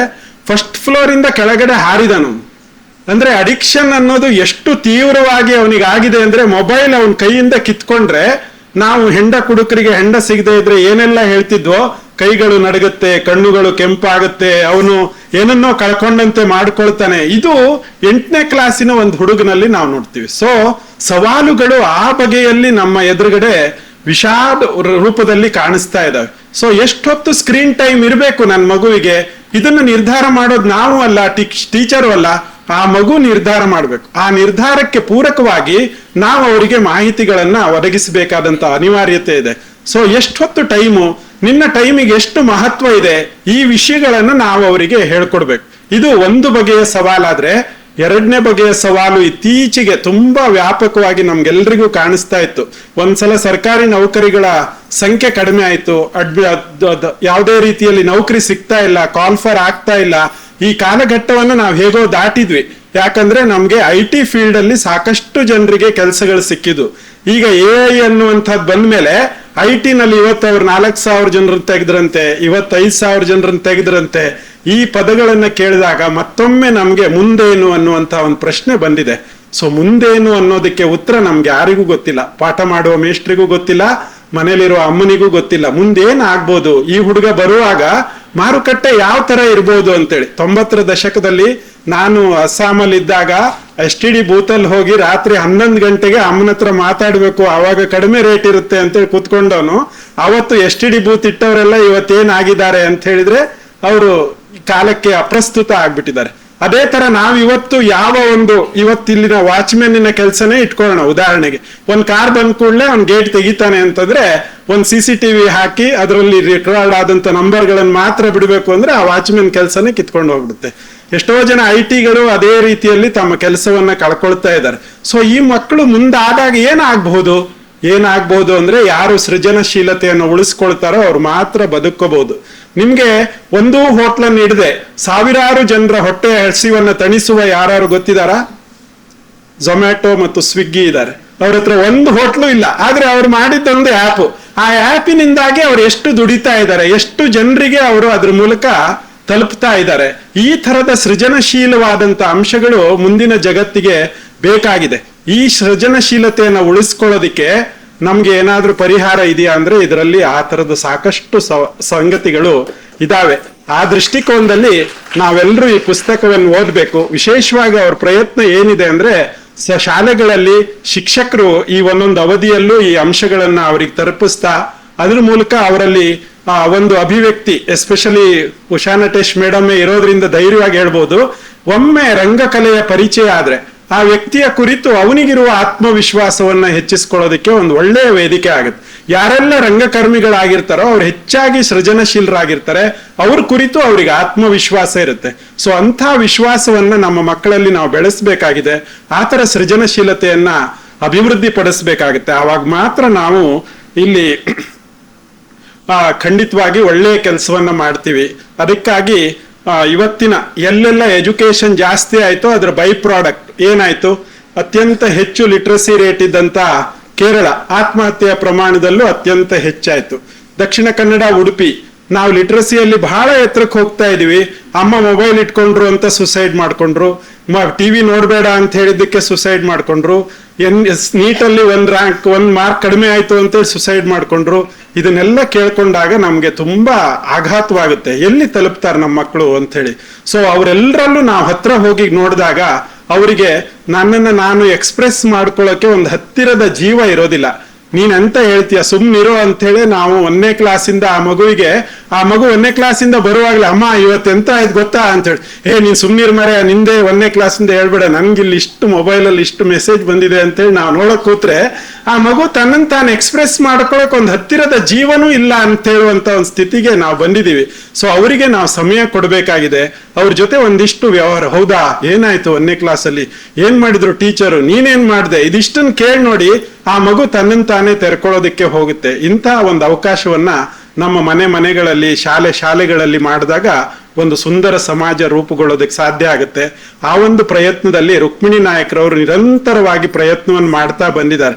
ಈ ಪುಸ್ತಕ ತರುವಾಗ ಒಂದು ಗಜಗರ್ಭ ಅಂತ ಹೇಳಿದ್ರೆ ಸರಿ ಆಗ್ಬೋದು ಅನ್ಸುತ್ತೆ. ಅವ್ರು ಬರ್ದೇ 1 ವರ್ಷದ ಮೇಲಾಯ್ತು, ಅದು ತರ್ಬೇಕಾ, ಅದು ಓದ್ತಾರಾ ಅಂತ ಒಂದು ಮೂಲಭೂತವಾದಂತ ಪ್ರಶ್ನೆಗಳನ್ನ ಅವ್ರು ನನಗೊಂದು 12-13 ಸಲ ಹೇಳಿದ್ದಾರೆ. ನಾನು ಹೇಳಿದೆ, ಒಂದು ಆದರ್ಶ ಕೃತಿ ಅಂತ ಹೇಳಿ ನೀವು ತಯಾರು ಮಾಡೋಕ್ ಹೋಗ್ಬೇಡಿ, ಇದು ಪರಿಷ್ಕರಣೆಗೆ ಪ್ರತಿ ಸಲ ಒಗ್ಗುತ್ತಾ ಕಾಲಕ್ಕೆ ಬದಲಾಗ್ತಾ ಹೋಗುವಂಥದ್ದು, ಎಲ್ಲರಿಗೂ ಒಪ್ಪುವಂತ ಏಕಕಾಲಿಕ ಆದಂತ ಒಂದು ಗ್ರಂಥ ಯಾವಾಗಲೂ ಬರೋದಕ್ಕೆ ಸಾಧ್ಯ ಇಲ್ಲ. ಆದ್ರೆ ಒಬ್ಬ ಶಿಕ್ಷಕಿಯಾಗಿ, ಒಂದು ರಂಗಕರ್ಮಿಯಾಗಿ ಅವರು ತಮ್ಮ ಅನುಭವವನ್ನ ಸಮಾಜದಲ್ಲಿ ಈ ತರ ಅಭಿವ್ಯಕ್ತಿ ಪಡಿಸೋದಿಕ್ಕೆ ಒಂದು ಒಳ್ಳೆಯ ವೇದಿಕೆಯನ್ನ ಕಲ್ಪಿಸಿಕೊಟ್ಟಿದ್ದಾರೆ. ಕೊಂಡಾಡಿ ಅಂತೇಳಿ ಹೇಳ್ತಾ ನನ್ನ ಮಾತುಗಳನ್ನು ಮುಗಿಸ್ತೇನೆ. ಪುಸ್ತಕದ ಬಗ್ಗೆ ತಮ್ಮ ಅಭಿಪ್ರಾಯವನ್ನು ತಿಳಿಸಿ ಮೌಲ್ಯ ಶಿಕ್ಷಣದ ಬಗ್ಗೆ ನಮಗೆ ಇನ್ಸೈಟ್ ನೀಡಿದಂತಹ ಡಾಕ್ಟರ್ ಅಶೋಕ್ ಕಾಮತ್ ಅವರಿಗೆ ಧನ್ಯವಾದಗಳು. ಈಗ ಇಲ್ಲಿವರೆಗೆ ನಾವು ಮೌಲ್ಯ ಶಿಕ್ಷಣ, ಮಕ್ಕಳಿಗೆ ನೀತಿ ಶಿಕ್ಷಣದ ಬಗ್ಗೆ ಬಹಳಷ್ಟು ಮಾತಾಡ್ತಾ ಇದ್ದೀವಿ. ಆದರೆ ಈ ಕ್ಷೇತ್ರದಲ್ಲೇ ಸಂಪೂರ್ಣವಾಗಿ ತಮ್ಮನ್ನ ತೊಡಗಿಸಿಕೊಂಡು ಹಲವಾರು ವರ್ಷ ಶಿವಮೊಗ್ಗದಲ್ಲಿ ಬಾಲಗೋಕುಲವನ್ನ ಮುನ್ನಡೆಸಿ ಈಗ ಸದ್ಯ ಬ್ರಹ್ಮಾವರದಲ್ಲಿ ನೆಲೆಸಿರುವಂತಹ ಕಾಗು ಶ್ರೀಪಾದರಾವ್ ಅವರಿಗೆ ಶಿವಮೊಗ್ಗದ ವತಿಯಿಂದ ಒಂದು ಸಣ್ಣ ಗೌರವಯುತ ಸನ್ಮಾನವನ್ನ ನಡೆಸಬೇಕು ಅಂತ ಹೇಳಿ ನಾವು ಅನ್ಕೊಂಡಿದೀವಿ. ಈ ಕಾರ್ಯಕ್ರಮಕ್ಕೆ ಅವರನ್ನ ವೇದಿಕೆ ಮೇಲೆ ಆಹ್ವಾನಿಸ್ತಾ ಇದ್ದೀನಿ. ವೇದಿಕೆ ಮೇಲಿರುವ ಗಣ್ಯರೊಂದಿಗೆ ನಮ್ಮೊಂದಿಗಿರುವಂತಹ ರಂಗನಾಥ್ ಜಿ ಅವರು RSS ನ ಜಿಲ್ಲಾ ಸಂಘಚಾಲಕರು ಹಾಗೂ ರಾಜಾರಾಮ್ ವಿದ್ಯಾಭಾರತಿಯ ಪ್ರಾಂತ ಕಾರ್ಯಕಾರಿಣಿ ಸದಸ್ಯರು ಮತ್ತು ಹೊಳೆಹೊನ್ನೂರಿನ ರಾಷ್ಟ್ರೋತ್ಥಾನ ಶಾಲೆಯನ್ನ ಬಹಳ ಚೆನ್ನಾಗಿ ಮುನ್ನಡೆಸಿರುವಂತಹ ಇಬ್ಬರೂ ಕೂಡ ವೇದಿಕೆಗೆ ಆಗಮಿಸಬೇಕಾಗಿ, ಸನ್ಮಾನವನ್ನು ನಡೆಸಿಕೊಡ್ಬೇಕಾಗಿ ವಿನಂತಿಸಿಕೊಳ್ತೇನೆ. ಕಾಗು ಶ್ರೀಪಾದರಾವ್ ಅವರು ವೇದಿಕೆಗೆ ಆಗಮಿಸಬೇಕು ಅಂತ ಹೇಳಿ ವಿನಂತಿಸಿಕೊಳ್ತೇನೆ. ಇವರ ಪರಿಚಯವನ್ನ ನಮ್ಮ ಸಂಸ್ಕಾರ ಭಾರತೀಯ ಪ್ರಭಾ ಅವರು ನಡೆಸ್ಕೊಳ್ತಾ ಇದ್ದಾರೆ. ಸನ್ಮಾನಿತರ ಕಿರುಪರಿಚಯ. ಶ್ರೀಯುತ ಕಾಗು ಶ್ರೀಪಾದರಾವ್ರವರು ತಮ್ಮ ಯುವ ಪೀಳಿಗೆಗೆ ಆಶಾದೀಪವಾಗಿದ್ದಾರೆ. ಇವರು ತಮ್ಮ ಯೌವನದ ಅಮೂಲ್ಯವಾದ 30 ವರ್ಷಗಳನ್ನು ಪೂರ್ಣಾವಧಿಯ ಸಮಾಜ ಸೇವೆಗಾಗಿ ಮೀಸಲಿಟ್ಟವರು. ಹಿಂದೂ ಸೇವಾ ಪ್ರತಿಷ್ಠಾನದ ಸ್ವಯಂ ಸೇವಕರಾಗಿ ಇವರು ಶಿಕ್ಷಣ ಕ್ಷೇತ್ರವನ್ನು, ಅದರಲ್ಲೂ ನೀತಿ ಶಿಕ್ಷಣವನ್ನು, ಮೌಲ್ಯಾಧಾರಿತ ಹಾಗೂ ಆದರ್ಶ ಶಿಕ್ಷಣವನ್ನು ಆಯ್ದುಕೊಂಡವರು. ಸರ್ಕಾರಿ ಶಾಲೆಯ ಮಕ್ಕಳಿಗಾಗಿ ಇವರು ಬಾಲಗೋಕುಲ ಆಂದೋಲನವನ್ನು ಆರಂಭಿಸಿದವರು. ಕಾಲಕ್ರಮೇಣ ಈ ಆಂದೋಲನವು ಇಡೀ ಶಿವಮೊಗ್ಗ ನಗರಕ್ಕೆ ಪಸರಿಸಿತು. ಇವರು ಪಟ್ಟ ಅಪಾರ ಶ್ರಮವನ್ನು ಶಿವಮೊಗ್ಗದ ಜನತೆ ಇಂದಿಗೂ ಕೃತಜ್ಞತೆಯಿಂದ ಸ್ಮರಿಸುತ್ತದೆ. ಬಾಲಗೋಕುಲದ ಪರ್ಯಾಯ ಹೆಸರು ಶ್ರೀಪಾದರಾವ್ ಎನ್ನಬಹುದು. ಶಿವಮೊಗ್ಗದ ಈ ಬಾಲಗೋಕುಲದ ಮುಖ್ಯ ಪ್ರೇರಕರು ಹಾಗೂ ಮಾರ್ಗದರ್ಶಕರು ಶ್ರೀಯುತ ಶ್ರೀಪಾದರಾವ್. ಇವರಿಗೆ ಇಂದು ಸನ್ಮಾನ.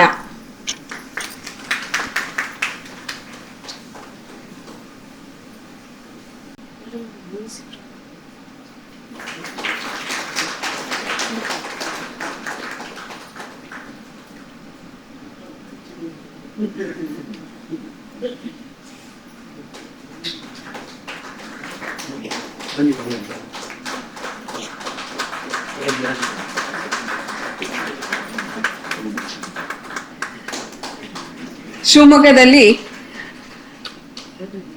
ದೇಶಭಕ್ತಿ ಗೀತೆ ತರಬೇತಿ ಶಿಬಿರಗಳು ಮತ್ತೆ ದೇಶಭಕ್ತಿ ಗೀತೆಯ ಸ್ಪರ್ಧೆಗಳು, ಭಾರತ ದರ್ಶನ ಎನ್ನುವಂತಹ ನಾಟಕಗಳ ಸ್ಪರ್ಧೆ, ಶಿಶು ಶಿಕ್ಷಕರಿಗೆ ತರಬೇತಿ ಶಿಬಿರ, ಹೀಗೆ 10 ಹಲವು ಕಾರ್ಯಕ್ರಮಗಳನ್ನ ಅತ್ಯಂತ ಯಶಸ್ವಿಯಾಗಿ ನಡೆಸಿಕೊಂಡ ಬಂದಂತವರು.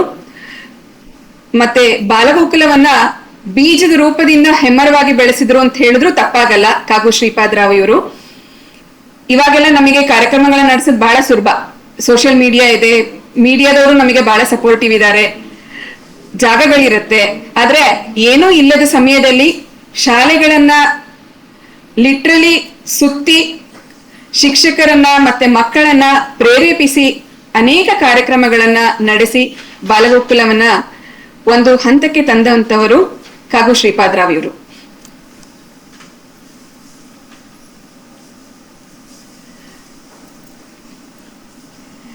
ಪುಸ್ತಕದ ಸಂಪಾದಕರಾದಂತಹ ಶ್ರೀಮತಿ ರುಕ್ಮಿಣಿ ನಾಯಕ್ ಮತ್ತು ಉಪಸಂಪಾದಕರಾದಂತಹ ಶ್ರೀಮತಿ ಉಷಾ ನಟೇಶ್ ಇವರಿಗೆ ನಮ್ಮ ಸಂಘಟನೆಯ ಪರವಾಗಿ ಒಂದು ಸಣ್ಣ ಗೌರವ ಸಮರ್ಪಣೆ. ವೇದಿಕೆ ಮೇಲೆ ಅವರು ಆಸೀನರಾಗಬೇಕು ಅಂತ ಹೇಳಿ ಕೇಳ್ಕೊಳ್ಳಿ.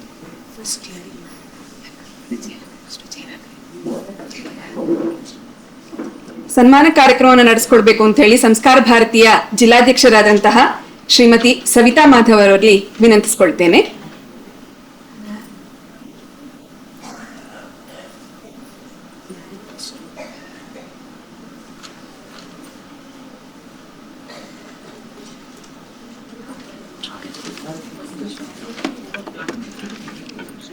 ಪ್ರತಿಷ್ಠಿತ ಕಾಸರವಳ್ಳಿ ಕುಟುಂಬದ ಸೊಸೆಯಾದ ಉಷಾ ನಟೇಶ್ ಕಾಸರವಳ್ಳಿ ಇವರು ಹೆಸರಾಂತ ರಂಗಕರ್ಮಿ ಎನಿಸಿಕೊಂಡಿದ್ದಾರೆ.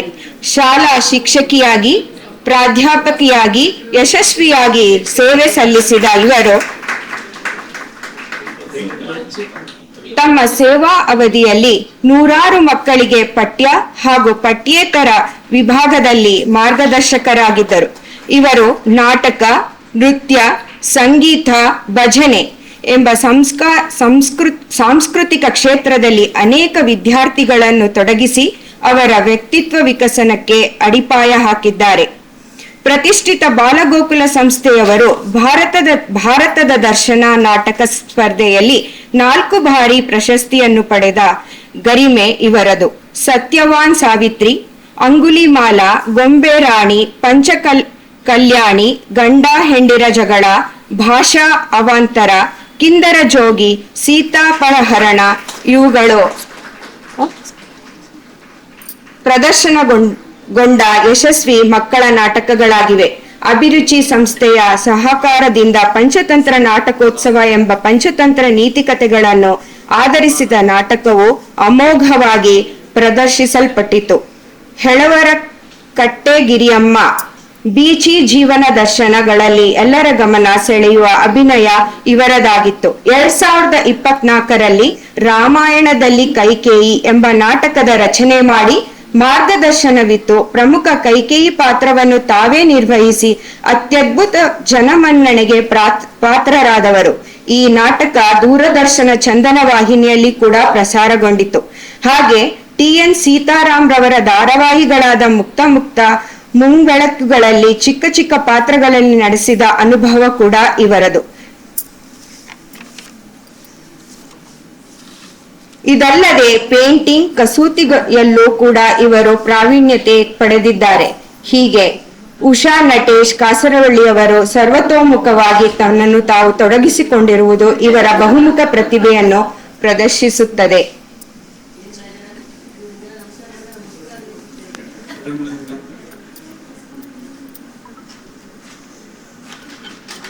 ರುಕ್ಮಿಣಿ ನಾಯಕ್ ಅವರ ಪರಿಚಯ. ಹೊನ್ನಾಳಿಯ ಮಾಧವರಾವ್ ಹಾಗೂ ಶಾರದಾ ದಂಪತಿಗಳ ಪುತ್ರಿಯಾಗಿ ಜನಿಸಿ ಉನ್ನತ ಶಿಕ್ಷಣಕ್ಕೆಂದು ಶಿವಮೊಗ್ಗಕ್ಕೆ ಬಂದ ಇವರು ಶಿವಮೊಗ್ಗೆಯನ್ನು ತಮ್ಮ ಕಾರ್ಯಕ್ಷೇತ್ರವಾಗಿಸಿಕೊಂಡರು. 37 ವರ್ಷಗಳ ಸುದೀರ್ಘ ಶಿಕ್ಷಣ ವೃತ್ತಿಯನ್ನು ಪ್ರಾಮಾಣಿಕವಾಗಿ ನಿರ್ವಹಿಸಿ ಜೊತೆಯಲ್ಲಿ ಸಮಾಜಮುಖಿ ಕಾರ್ಯಗಳನ್ನು ತಮ್ಮನ್ನು ತಾವು ತೊಡಗಿಸಿಕೊಂಡವರು. ಇವರ ಕಾರ್ಯವನ್ನು ಗುರುತಿಸಿ ರಾಜ್ಯ ಮಟ್ಟದ ಉತ್ತಮ ಸಂಸ್ಕೃತಿ ಶಿಕ್ಷಕಿ ಪ್ರಶಸ್ತಿ, ಅಜಿತಶ್ರೀ ಪ್ರಶಸ್ತಿ ಹಾಗೂ ಶಿವಮೊಗ್ಗ ಮಹಾನಗರ ಪಾಲಿಕೆಯ ಕೆಳದಿ ಚೆಲ್ಲಮ್ಮ ಪ್ರಶಸ್ತಿಗಳನ್ನು ನೀಡಲಾಗಿದೆ. ಇವೆಲ್ಲ ಕಾರ್ಯಗಳಲ್ಲಿ ಪತಿ ಹನುಮಂತಾಚಾರ್ ಆರ್ಬಿ ಹಾಗೂ ಮಕ್ಕಳಾದ ಡಾ ಅಶ್ವಿನಿ ಹಾಗೂ ರಂಜಿನಿ ಬಿದರಳ್ಳಿ ಬೆನ್ನೆಲುಬಾಗಿದ್ದಾರೆ. ಧನ್ಯವಾದಗಳು.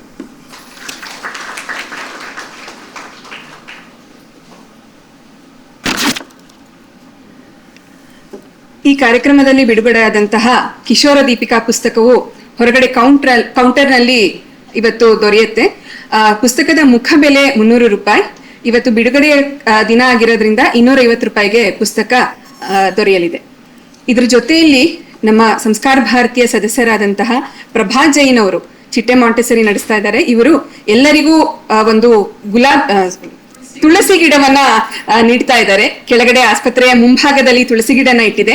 ಕಾರ್ಯಕ್ರಮಕ್ಕೆ ಬಂದಿರುವಂತಹ ಎಲ್ಲರಿಗೂ ತುಳಸಿ ಗಿಡನ ನೀಡಲಾಗುತ್ತೆ. ದಯವಿಟ್ಟು ತಗೊಂಡು ಹೋಗ್ಬೇಕು ಅಂತ ಹೇಳಿ ವಿನಂತಿಸಿಕೊಳ್ಳುತ್ತೇನೆ. ನಮಗೆ ಈ ಕಾರ್ಯಕ್ರಮಕ್ಕೆ ಸ್ಥಳಾವಕಾಶವನ್ನ ನೀಡಿದಂತಹ ಈ ಕಾರ್ಯಕ್ರಮದ ಅಧ್ಯಕ್ಷರು ಆಗಿರುವಂತಹ ಡಾಕ್ಟರ್ ಆಕಾಶ್ ಹೊಸತೋಟ ಇವರು ಅಧ್ಯಕ್ಷೀಯ ನುಡಿಯವನ್ನ ನುಡಿಬೇಕಾಗಿ ವಿನಂತಿಸಿಕೊಳ್ಳುತ್ತೇನೆ.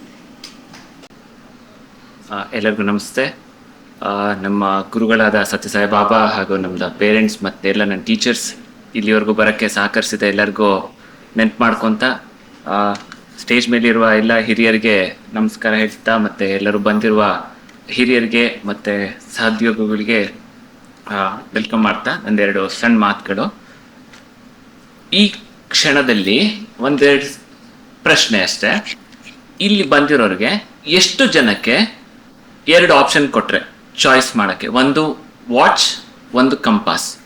ಎಷ್ಟು ಜನಕ್ಕೆ ಇಲ್ಲಿ ವಾಚ್ ಬೇಕು, ಎಷ್ಟು ಜನಕ್ಕೆ ಇಲ್ಲಿ ಕಂಪಾಸ್ ಬೇಕು? ಒಂದು ಜಸ್ಟ್ ಹಾಗೆ ಕೈ ಎತ್ಬೋದಾ? ವಾಚ್ ಎಷ್ಟು ಜನಕ್ಕೆ ಬೇಕಿಲ್ಲಿ? ಓಕೆ, ವಾಚ್ ಗಡಿಯಾರ. ಇನ್ನು ಎಷ್ಟು ಜನಕ್ಕೆ ಕಂಪಾಸ್ ಬೇಕು? ಓಕೆ.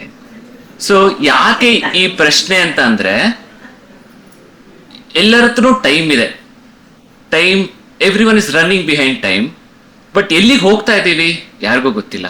ಸೊ ಅದಕ್ಕೆ ಇಂಪಾರ್ಟೆಂಟ್ ಆಗಿ, more than if you are lost in a sea, you look for a compass, not for a watch ಅಂತಾರೆ. ಬಿಕಾಸ್ ಎಲ್ಲಿಗೆ ಹೋಗ್ತೀರಾ, ಎಷ್ಟು ಬೇಗ ಹೋಗ್ತೀರಾ ಗೊತ್ತಿಲ್ಲ, ಡೈರೆಕ್ಷನ್ ಕರೆಕ್ಟ್ ಆಗಿರ್ಬೇಕು. ಸೊ ಹೋಗ್ತಿದ್ದೀರಾ ಅಂದ್ರೆ ಅದು ಯಾಕೆ ಇದನ್ನ ಹೇಳ್ದೆ ಅಂತ ಅಂದ್ರೆ, ಈ ಬುಕ್ ಕಿಶೋರ್ ದೀಪಿಕಾ ಏನಿದೆ, ಇದು ಕಂಪಾಸ್ ಆಗಿ ದಿಕ್ಸೂಚಿಯಾಗಿ ಎಲ್ಲರಿಗೂ ಇರುತ್ತೆ. ಸೊ ದಟ್ ಮಕ್ಕಳನ್ನ ಕರೆಕ್ಟ್ ಡೈರೆಕ್ಷನಿಗೆ ಕಳಿಸ್ಬೋದು ಅನ್ನೋದು ಒಂದು ಹೇಳಕ್ಕೆ ಇಷ್ಟಪಡ್ತೀನಿ. ಆಮೇಲೆ ಬರ್ದಿರೋ ಲೇಖಕರಿಗೆ ಕೃತಜ್ಞತೆ ಸಲ್ಲಿಸ್ತೀನಿ. ಸೊ ನಮ್ ಗುರುಗಳು ಹೇಳ್ತಾರೆ, end of education is character. So ನಾವು ಹೇಗಿರ್ತೀವಿ, ನಮ್ ವ್ಯಕ್ತಿತ್ವ ಹೇಗಿದೆ, ದಟ್ ವಿಲ್ ಡಿಫೈನ್. ಡಿಗ್ರಿ ಇರ್ಬೋದು, PhD ಇರ್ಬೋದು, if he is not behaving well with fellow men, ಜೊತೆಗಿರೋರ್ಗೆ ಇವ್ರಿಗೆ ಚೆನ್ನಾಗಿ ನೋಡ್ಕೊಂತ ಇಲ್ಲ, ಟ್ರೀಟ್ ಮಾಡ್ತಾ ಇಲ್ಲ ಚೆನ್ನಾಗಿ ಅಂತಂದ್ರೆ ಇಟ್ಸ್ ಅ ಫೇಲ್ಯೂರ್. ಡಿಗ್ರಿ ಇರ್ಲಿ, ಅದಿರ್ಲಿ, ಏನೇ ಇರ್ಲಿ, ಇಟ್ಸ್ ನಾಟ್ ಯೂಸ್ಫುಲ್. ನಾನು ಬೆಂಗಳೂರು ಸಾಕ್ರ ಹಾಸ್ಪಿಟಲ್ ಅಂತ ಇದ್ದೆ, ಅಲ್ಲೊಂದು ಕಾರ್ಪೊರೇಟ್ ಹಾಸ್ಪಿಟಲ್. ಸೊ ಒಂದ್ ಕಾಲದಲ್ಲಿ ನಮ್ಮ ಮಗ ಫಾರಿನಲ್ಲಿ ಇದ್ದಾನೆ, UK ಇದ್ದಾನೆ, US ಅಲ್ಲಿ ಇದ್ದಾನೆ, ತುಂಬಾ ಹೆಮ್ಮೆ. Engineering has brought so much change. ಅಂದ್ರೆ ಎಷ್ಟೊಂದು ಜನದ್ದು ಫೈನಾನ್ಷಿಯಲ್ ಸ್ಟೇಟಸ್ ಚೇಂಜ್ ಆಗಿದೆ. ಬಟ್ ಸ್ಪೆಷಲ್ ವಾರ್ಡ್ ಎಲ್ಲ ಇತ್ತು, ಡಿಲೆಕ್ಸ್ ವಾರ್ಡ್ ಅಂತ ಬರೋದು. ಅದು ಹೇಗಿತ್ತು ಅಂತಂದ್ರೆ, ಎಲ್ಡರ್ಲಿ ಪೇರೆಂಟ್ಸ್ ನೋಡ್ಕೊಳಕ್ ಯಾರೋ ನಾರ್ತ್ ಇಂಡಿಯನ್ ಜನ, ಅವ್ರವ್ರ ಪಾಡಿಗೆ ಫೋನಲ್ಲಿ ಇರೋರು, ಇವರು ಕೆಮ್ಮು ಕತೆ ನೀರು ಕೇಳಿದ್ರೆ ಯಾರು ಕೊಡೋಲಿಲ್ಲ, ಮಗ ವಿಡಿಯೋ ಕಾಲ್ ಸಂಜೆ ಮಾಡೋ ರೌಂಡ್ಸ್ ಅಲ್ಲಿ. So this type of people, individuals ಬೇಕಾ ಅಂತ ಫಸ್ಟ್ ಪ್ರಶ್ನೆ. ನಮ್ಮ ಹತ್ರ ಕೊಡೆ ಇದೆ ಅಂತ ಅಂದ್ರೆ, ಮಳೆ ಬಂದಾಗ ಕೊಡೆ ಜೊತೆಗಿರ್ಬೇಕು. ಮನೇಲಿ ಗೋಲ್ಡನ್ ಕೊಡೆ ಇದ್ರು ಅದು ಯೂಸ್ಲೆಸ್. ಸೊ ಇದೆಲ್ಲ ತುಂಬಾ ಇಂಪಾರ್ಟೆಂಟ್. ಈ ಬುಕ್ಕಲ್ಲಿ ಇರುತ್ತೆ. ಸೊ ಪ್ರಿನ್ಸಿಪಲ್ಸ್ ಆಫ್ ಹೇಗೆ ಇರಬೇಕು, ಪೇರೆಂಟ್ಸ್ನ ಹೇಗೆ ನೋಡ್ಕೊಬೇಕು, ಹೇಗೆ ನಮ್ಮ ಸೊಸೈಟಿಯಲ್ಲಿ ಇರಬೇಕು, ಅದು ತುಂಬಾ ಇಂಪಾರ್ಟೆಂಟ್. ಸೊ ನೆಕ್ಸ್ಟ್, ಈಗ ಎಲ್ಲರೂ ಗೊತ್ತು ವ್ಯಾಕ್ಸಿನೇಷನ್ ಬಗ್ಗೆ ಎಲ್ಲರೂ ಕೇಳಿದ್ದೀರಾ. ಯಾಕೆ ಬೇರೆ ದೇಶದವರು ಪೋಲಿಯೋ ಇರಾಡಿಕೇಟ್ ಆಗಿದೆ, ಯಾಕೆ ನಮ್ಗೆ ಫಂಡ್ ಕೊಡ್ತಾರೆ? ಫಂಡ್ ಯಾಕೆ ಕೊಡ್ತಾರೆ ಅಂತ ಅಂದ್ರೆ, ನಮ್ಮಲ್ಲಿ ಇನ್ ಕೇಸ್ ಯಾವುದೋ ಡೆವಲಪಿಂಗ್ ಕಂಟ್ರಿ ಅಥವಾ ಅಂಡರ್ ಡೆವಲಪ್ ಕಂಟ್ರಿಯಿಂದ ಪೋಲಿಯೋ ಬಂತು ಅಂದ್ರೆ it's going to affect their country also, ಯಾಕಂದ್ರೆ it's interconnected. So migration ಆಗತ್ತೆ, ಇಲ್ಲಿಂದ ಅಲ್ಲಿಗೆ ಹೋಗ್ತಾರೆ. ಸೊ ಈ ಪ್ರಿನ್ಸಿಪಲ್ಸ್, ಎಥಿಕ್ಸ್ ನಮ್ಮ ಮಗ ಚೆನ್ನಾಗಿದ್ರೆ ಸಾಕು ಇಲ್ಲ, ನಮ್ಮ ಸೊಸೈಟಿ ಚೆನ್ನಾಗಾಗ್ಬೇಕು, ನಮ್ಮ ಪಕ್ಕದ ಮನೆಯವ್ರದ್ದು ನಮ್ದೇ ಜವಾಬ್ದಾರಿ. ಸೊ ನಾವು ಎಲ್ಲ ಸರಿ ಇದ್ರೆ ನಮ್ಮ ಮಗನು ಚೆನ್ನಾಗಿರ್ತಾನೆ. ಸೊ ಯಾಕೆ ಅಂತ ಅಂದ್ರೆ, ಇನ್ನೊಂದು ನಮ್ ಗುರುಗಳು ಹೇಳ್ತಿದ್ರು, tell me your friends, I will tell what you are ಅಂತ. ನೀನ್ ಏನ್ ವ್ಯಕ್ತಿ ಅಂತ ನಿನ್ ಫ್ರೆಂಡ್ಸ್ ಇದ್ರೆ ನಾನು ಹೇಳ್ತೀನಿ ಅಂತ ಹೇಳ್ತಾರೆ. ಸೊ ಅದಕ್ಕೆ ವೆರಿ ಹ್ಯಾಪಿ, ಗ್ಲಾಡ್. ಎಷ್ಟೋ ಜನ ನಮ್ಮ ಫ್ರೆಂಡ್ಸ್ ಪೇರೆಂಟ್ಸ್ ಇದ್ದಾರೆ. ಶಶಾಂಕ್ ಅರೂರ್ ಸರ್ ಅವ್ರು ನಮ್ದು ತಂದೆ ತಾಯಿ ಬಂದಿದ್ದಾರೆ, ನಮ್ ಸುಧೀಂದ್ರ ಡಾಕ್ಟರ್ ತಂದೆ ತಾಯಿ ಬಂದಿದ್ದಾರೆ, ನಮ್ದು ಮೇಡಮ್ ಅವ್ರದ್ದು ಬಂದಿದ್ದಾರೆ, ಡಾಕ್ಟರ್ ಸುರೇಶ್ ಅಂತ ಹೇಳಿ. ಸೊ ಇದೆಲ್ಲ ಲೈಕ್ ಮೈಂಡೆಡ್ ಗುಡ್ ಕ್ವಾಲಿಟಿ ಇದ್ದವ್ರ ಜೊತೆ ಇದ್ರೆ ನಮ್ದು ಸ್ವಲ್ಪ ಆ ಕಡೆ ಡಿವಿಯೇಷನ್ ಸರಿ ಇಲ್ಲ, ಹಿಂಗ್ ಹೋಗಿ ಅಂತ ಹೇಳ್ತಾರೆ. ಬಿಕಾಸ್ ಶಶಾಂಕ್ ಸರ್ ನನ್ನ ರೂಮ್ ಮೇಟ್ ಬ್ಯಾಂಗ್ಳೂರ್ ಮೆಡಿಕಲ್ ಕಾಲೇಜಲ್ಲಿ. ಸೊ ಚೆನ್ನಾಗಿ ಡೈರೆಕ್ಷನ್ ಕೊಟ್ಟಿದ್ದಾರೆ. ಸೊ ಫ್ರೆಂಡ್ಸ್ ತುಂಬಾ ಇಂಪಾರ್ಟೆಂಟ್. ಸೊ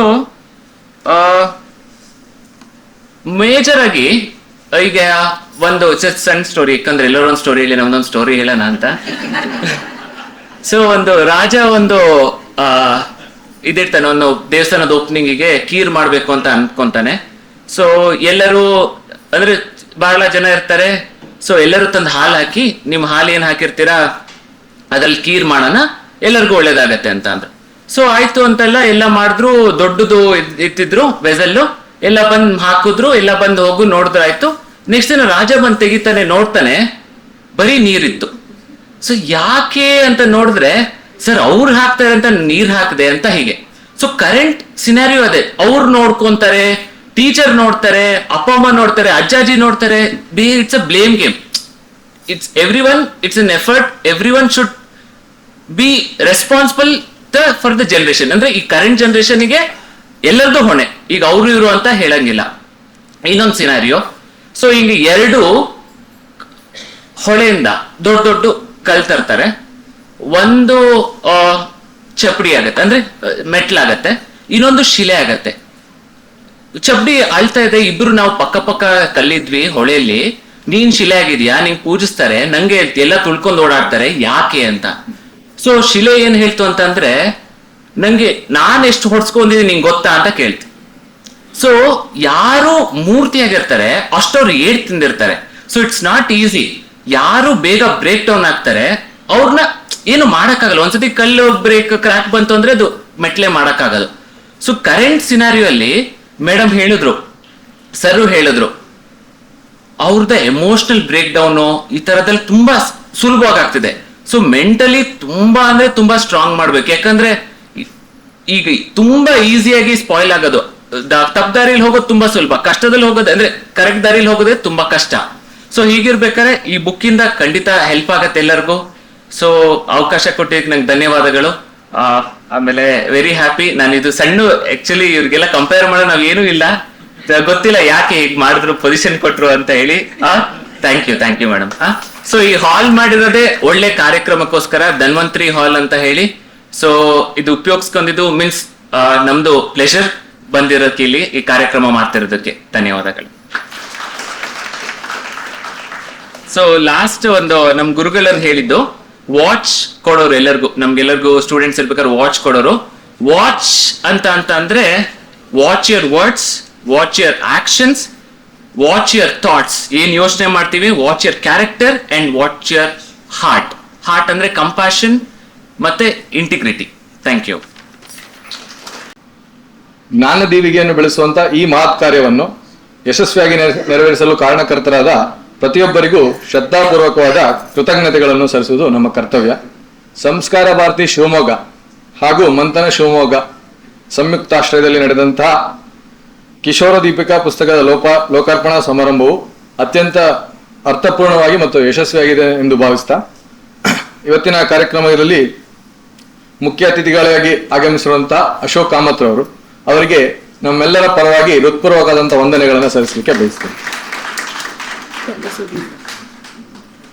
ಮೂಲತಃ ಇವ್ರ ಬಗ್ಗೆ ಒಂದು ಸಣ್ಣ ಕಿರುಪರಿಚಯ ಆಗ್ಲೇ ಮಾಡಿದ್ದಾರೆ, ಆದ್ರೂ ನಮ್ಗೆ ಗೊತ್ತಿರೋಷ್ಟು ಸಂಗತಿಗಳನ್ನು ತಿಳಿಸಿರ್ಬೇಕು. ಮೂಲತಃ ಶಿವಮೊಗ್ಗದವರು ಹಾಗೂ ಸಂಘದ ಸ್ವಯಂ ಸೇವಕರು. ಇವರು ಬ್ರಹ್ಮಾವರದಲ್ಲಿ ಹೋದಂತ ಸಂದರ್ಭದಲ್ಲಿ ಆ ಒಂದು ಶಾಲೆ ಸತತ 3 ವರ್ಷ 100% ಫಲಿತಾಂಶ ಪಡೆದಿರುತ್ತೆ. ಇನ್ನೊಂದು ಉಲ್ಲೇಖನೀಯ ಸಂಗತಿ ಏನಪ್ಪಾ ಅಂದ್ರೆ, ಅಲ್ಲಿನ ಪೋಷಕರು ಮತ್ತೆ ಸಾರ್ವಜನಿಕರು ನೀವು ಹೋಗ್ಬಾರ್ದು ಅಂತೇಳಿ ಅಲ್ಲಿನ ಜಿಲ್ಲಾಡಳಿತದ ಮೇಲೆ ಒತ್ತಡ ತಂದು ಮತ್ತೂ 3 ವರ್ಷ ಅವರನ್ನ ಅಲ್ಲೇ ಮುಂದುವರ್ಸಾಗಿ ಮಾಡ್ತಾರೆ. ಅದು ಅವರ ವಿಶೇಷ. ಇವರು ಸ್ವಯಂ ಸೇವಕರಾಗಿ ಸಮಾಜದ ಈ ಕಾರ್ಯದಲ್ಲಿ ಹೇಗೆ ತಮ್ಮ ಸ್ವಯಂ ಸೇವಕತ್ವವನ್ನು ಪ್ರಕಟಣೆಗಳನ್ನ ಬಳಸುತ್ತಾ ಇದಕ್ಕೆ ಸಾಕ್ಷಿಯಾಗಿರ್ತಾರೆ ಅಂತ ಭಾವಿಸುತ್ತೆ. ಮತ್ತೊಬ್ರು ಇವತ್ತಿನ ಡಾಕ್ಟರ್ ಸುಧೀಂದ್ರ ಅವರು ಅಶೋಕ್ ಕಾಮತ್ ಅವರನ್ನ ಒಂದು ಗೌರವ ಸಮರ್ಪಣೆ ಸಲ್ಲಿಸಬೇಕಾಗಿ ಅವರಲ್ಲಿ ವಿನಂತಿಯನ್ನು ಮಾಡ್ಕೊಳ್ತೀನಿ. ಡಾಕ್ಟರ್ ಸುಧೀಂದ್ರ ಅವರು ಅಖಿಲ ಭಾರತೀಯ ಸಾಹಿತ್ಯ ಪರಿಷತ್ತಿನ ಅಧ್ಯಕ್ಷರಾಗಿರ್ತಾರೆ. ಅವರು ಅಶೋಕ್ ಕಾಮತ್ ಅವರಿಗೆ ಈ ಒಂದು ಗೌರವ ಸಮರ್ಪಣೆಯನ್ನು ಸಲ್ಲಿಸಬೇಕಾಗಿ ನಮ್ಮೆಲ್ಲರ ಪರವಾಗಿ ಕೇಳ್ಕೊಳ್ತೀನಿ.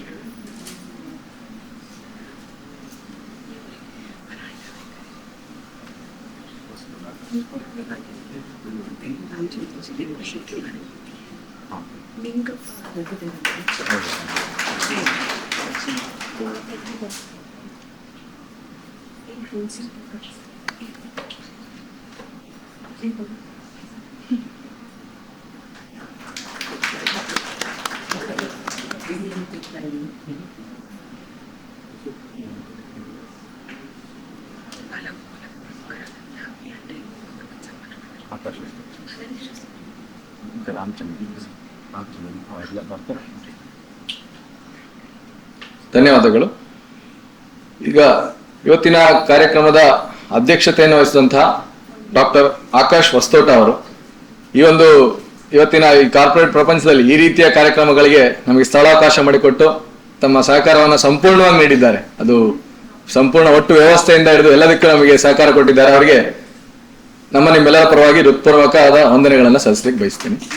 ಪರಾಂಡೆ ಹನುಮಂತರಾವ್ ಪರಾಂಡೆ ಅವರು ಇವರ ಒಂದು ಗೌರವ ಸಮರ್ಪಣೆಯನ್ನ ನೀಡಬೇಕಾಗಿ ಅವರಲ್ಲಿ ವಿನಂತಿ ಮಾಡೋಣ.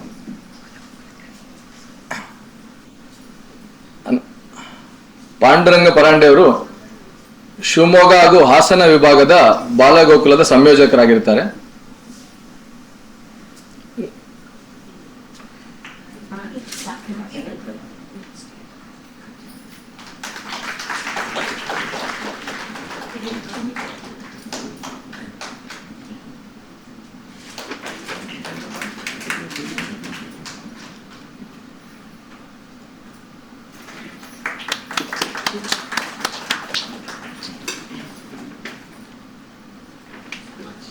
ಧನ್ಯವಾದಗಳು.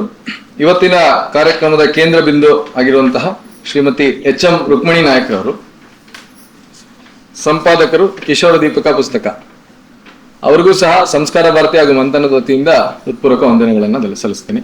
ಹಾಗೆ ಶ್ರೀಮತಿ ಉಷಾ ನಟೇಶ್ ಕಾಸರವಳ್ಳಿ, ಉಪಸಂಪಾದಕರು ಕಿಶೋರ ದೀಪಿಕಾ, ಅವ್ರಿಗೂ ಸಹ ನಿಮ್ಮೆಲ್ಲರ ಪರವಾಗಿ ಹೃತ್ಪೂರ್ವಕವಾದಂತಹ ವಂದನೆಗಳನ್ನು ಸಲ್ಲಿಸ್ತೀನಿ.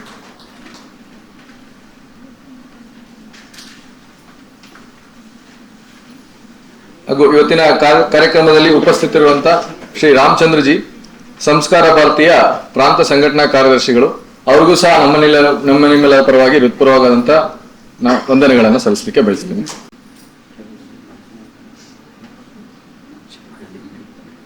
ಇನ್ನು ಈ ಕಾರ್ಯಕ್ರಮದಲ್ಲಿ ನಮಗೆ ಸಂಪೂರ್ಣ ಸಹಕಾರ ನೀಡಿದಂತಹ ಸನ್ ಬೋನ್ ಅಂಡ್ ಸ್ಪೈನ್ ಆಸ್ಪತ್ರೆ ಇವರ ಆಡಳಿತ ಮಂಡಳಿ ಮತ್ತು ಸಿಬ್ಬಂದಿ ವರ್ಗದವರೆಗೂ ಇವ್ರಿಗೂ ಸಹ ಹೃತ್ಪೂರ್ವಕವಾದಂತಹ ಧನ್ಯವಾದಗಳನ್ನು ಸಲ್ಲಿಸಲಿಕ್ಕೆ ಬಯಸ್ತೀನಿ.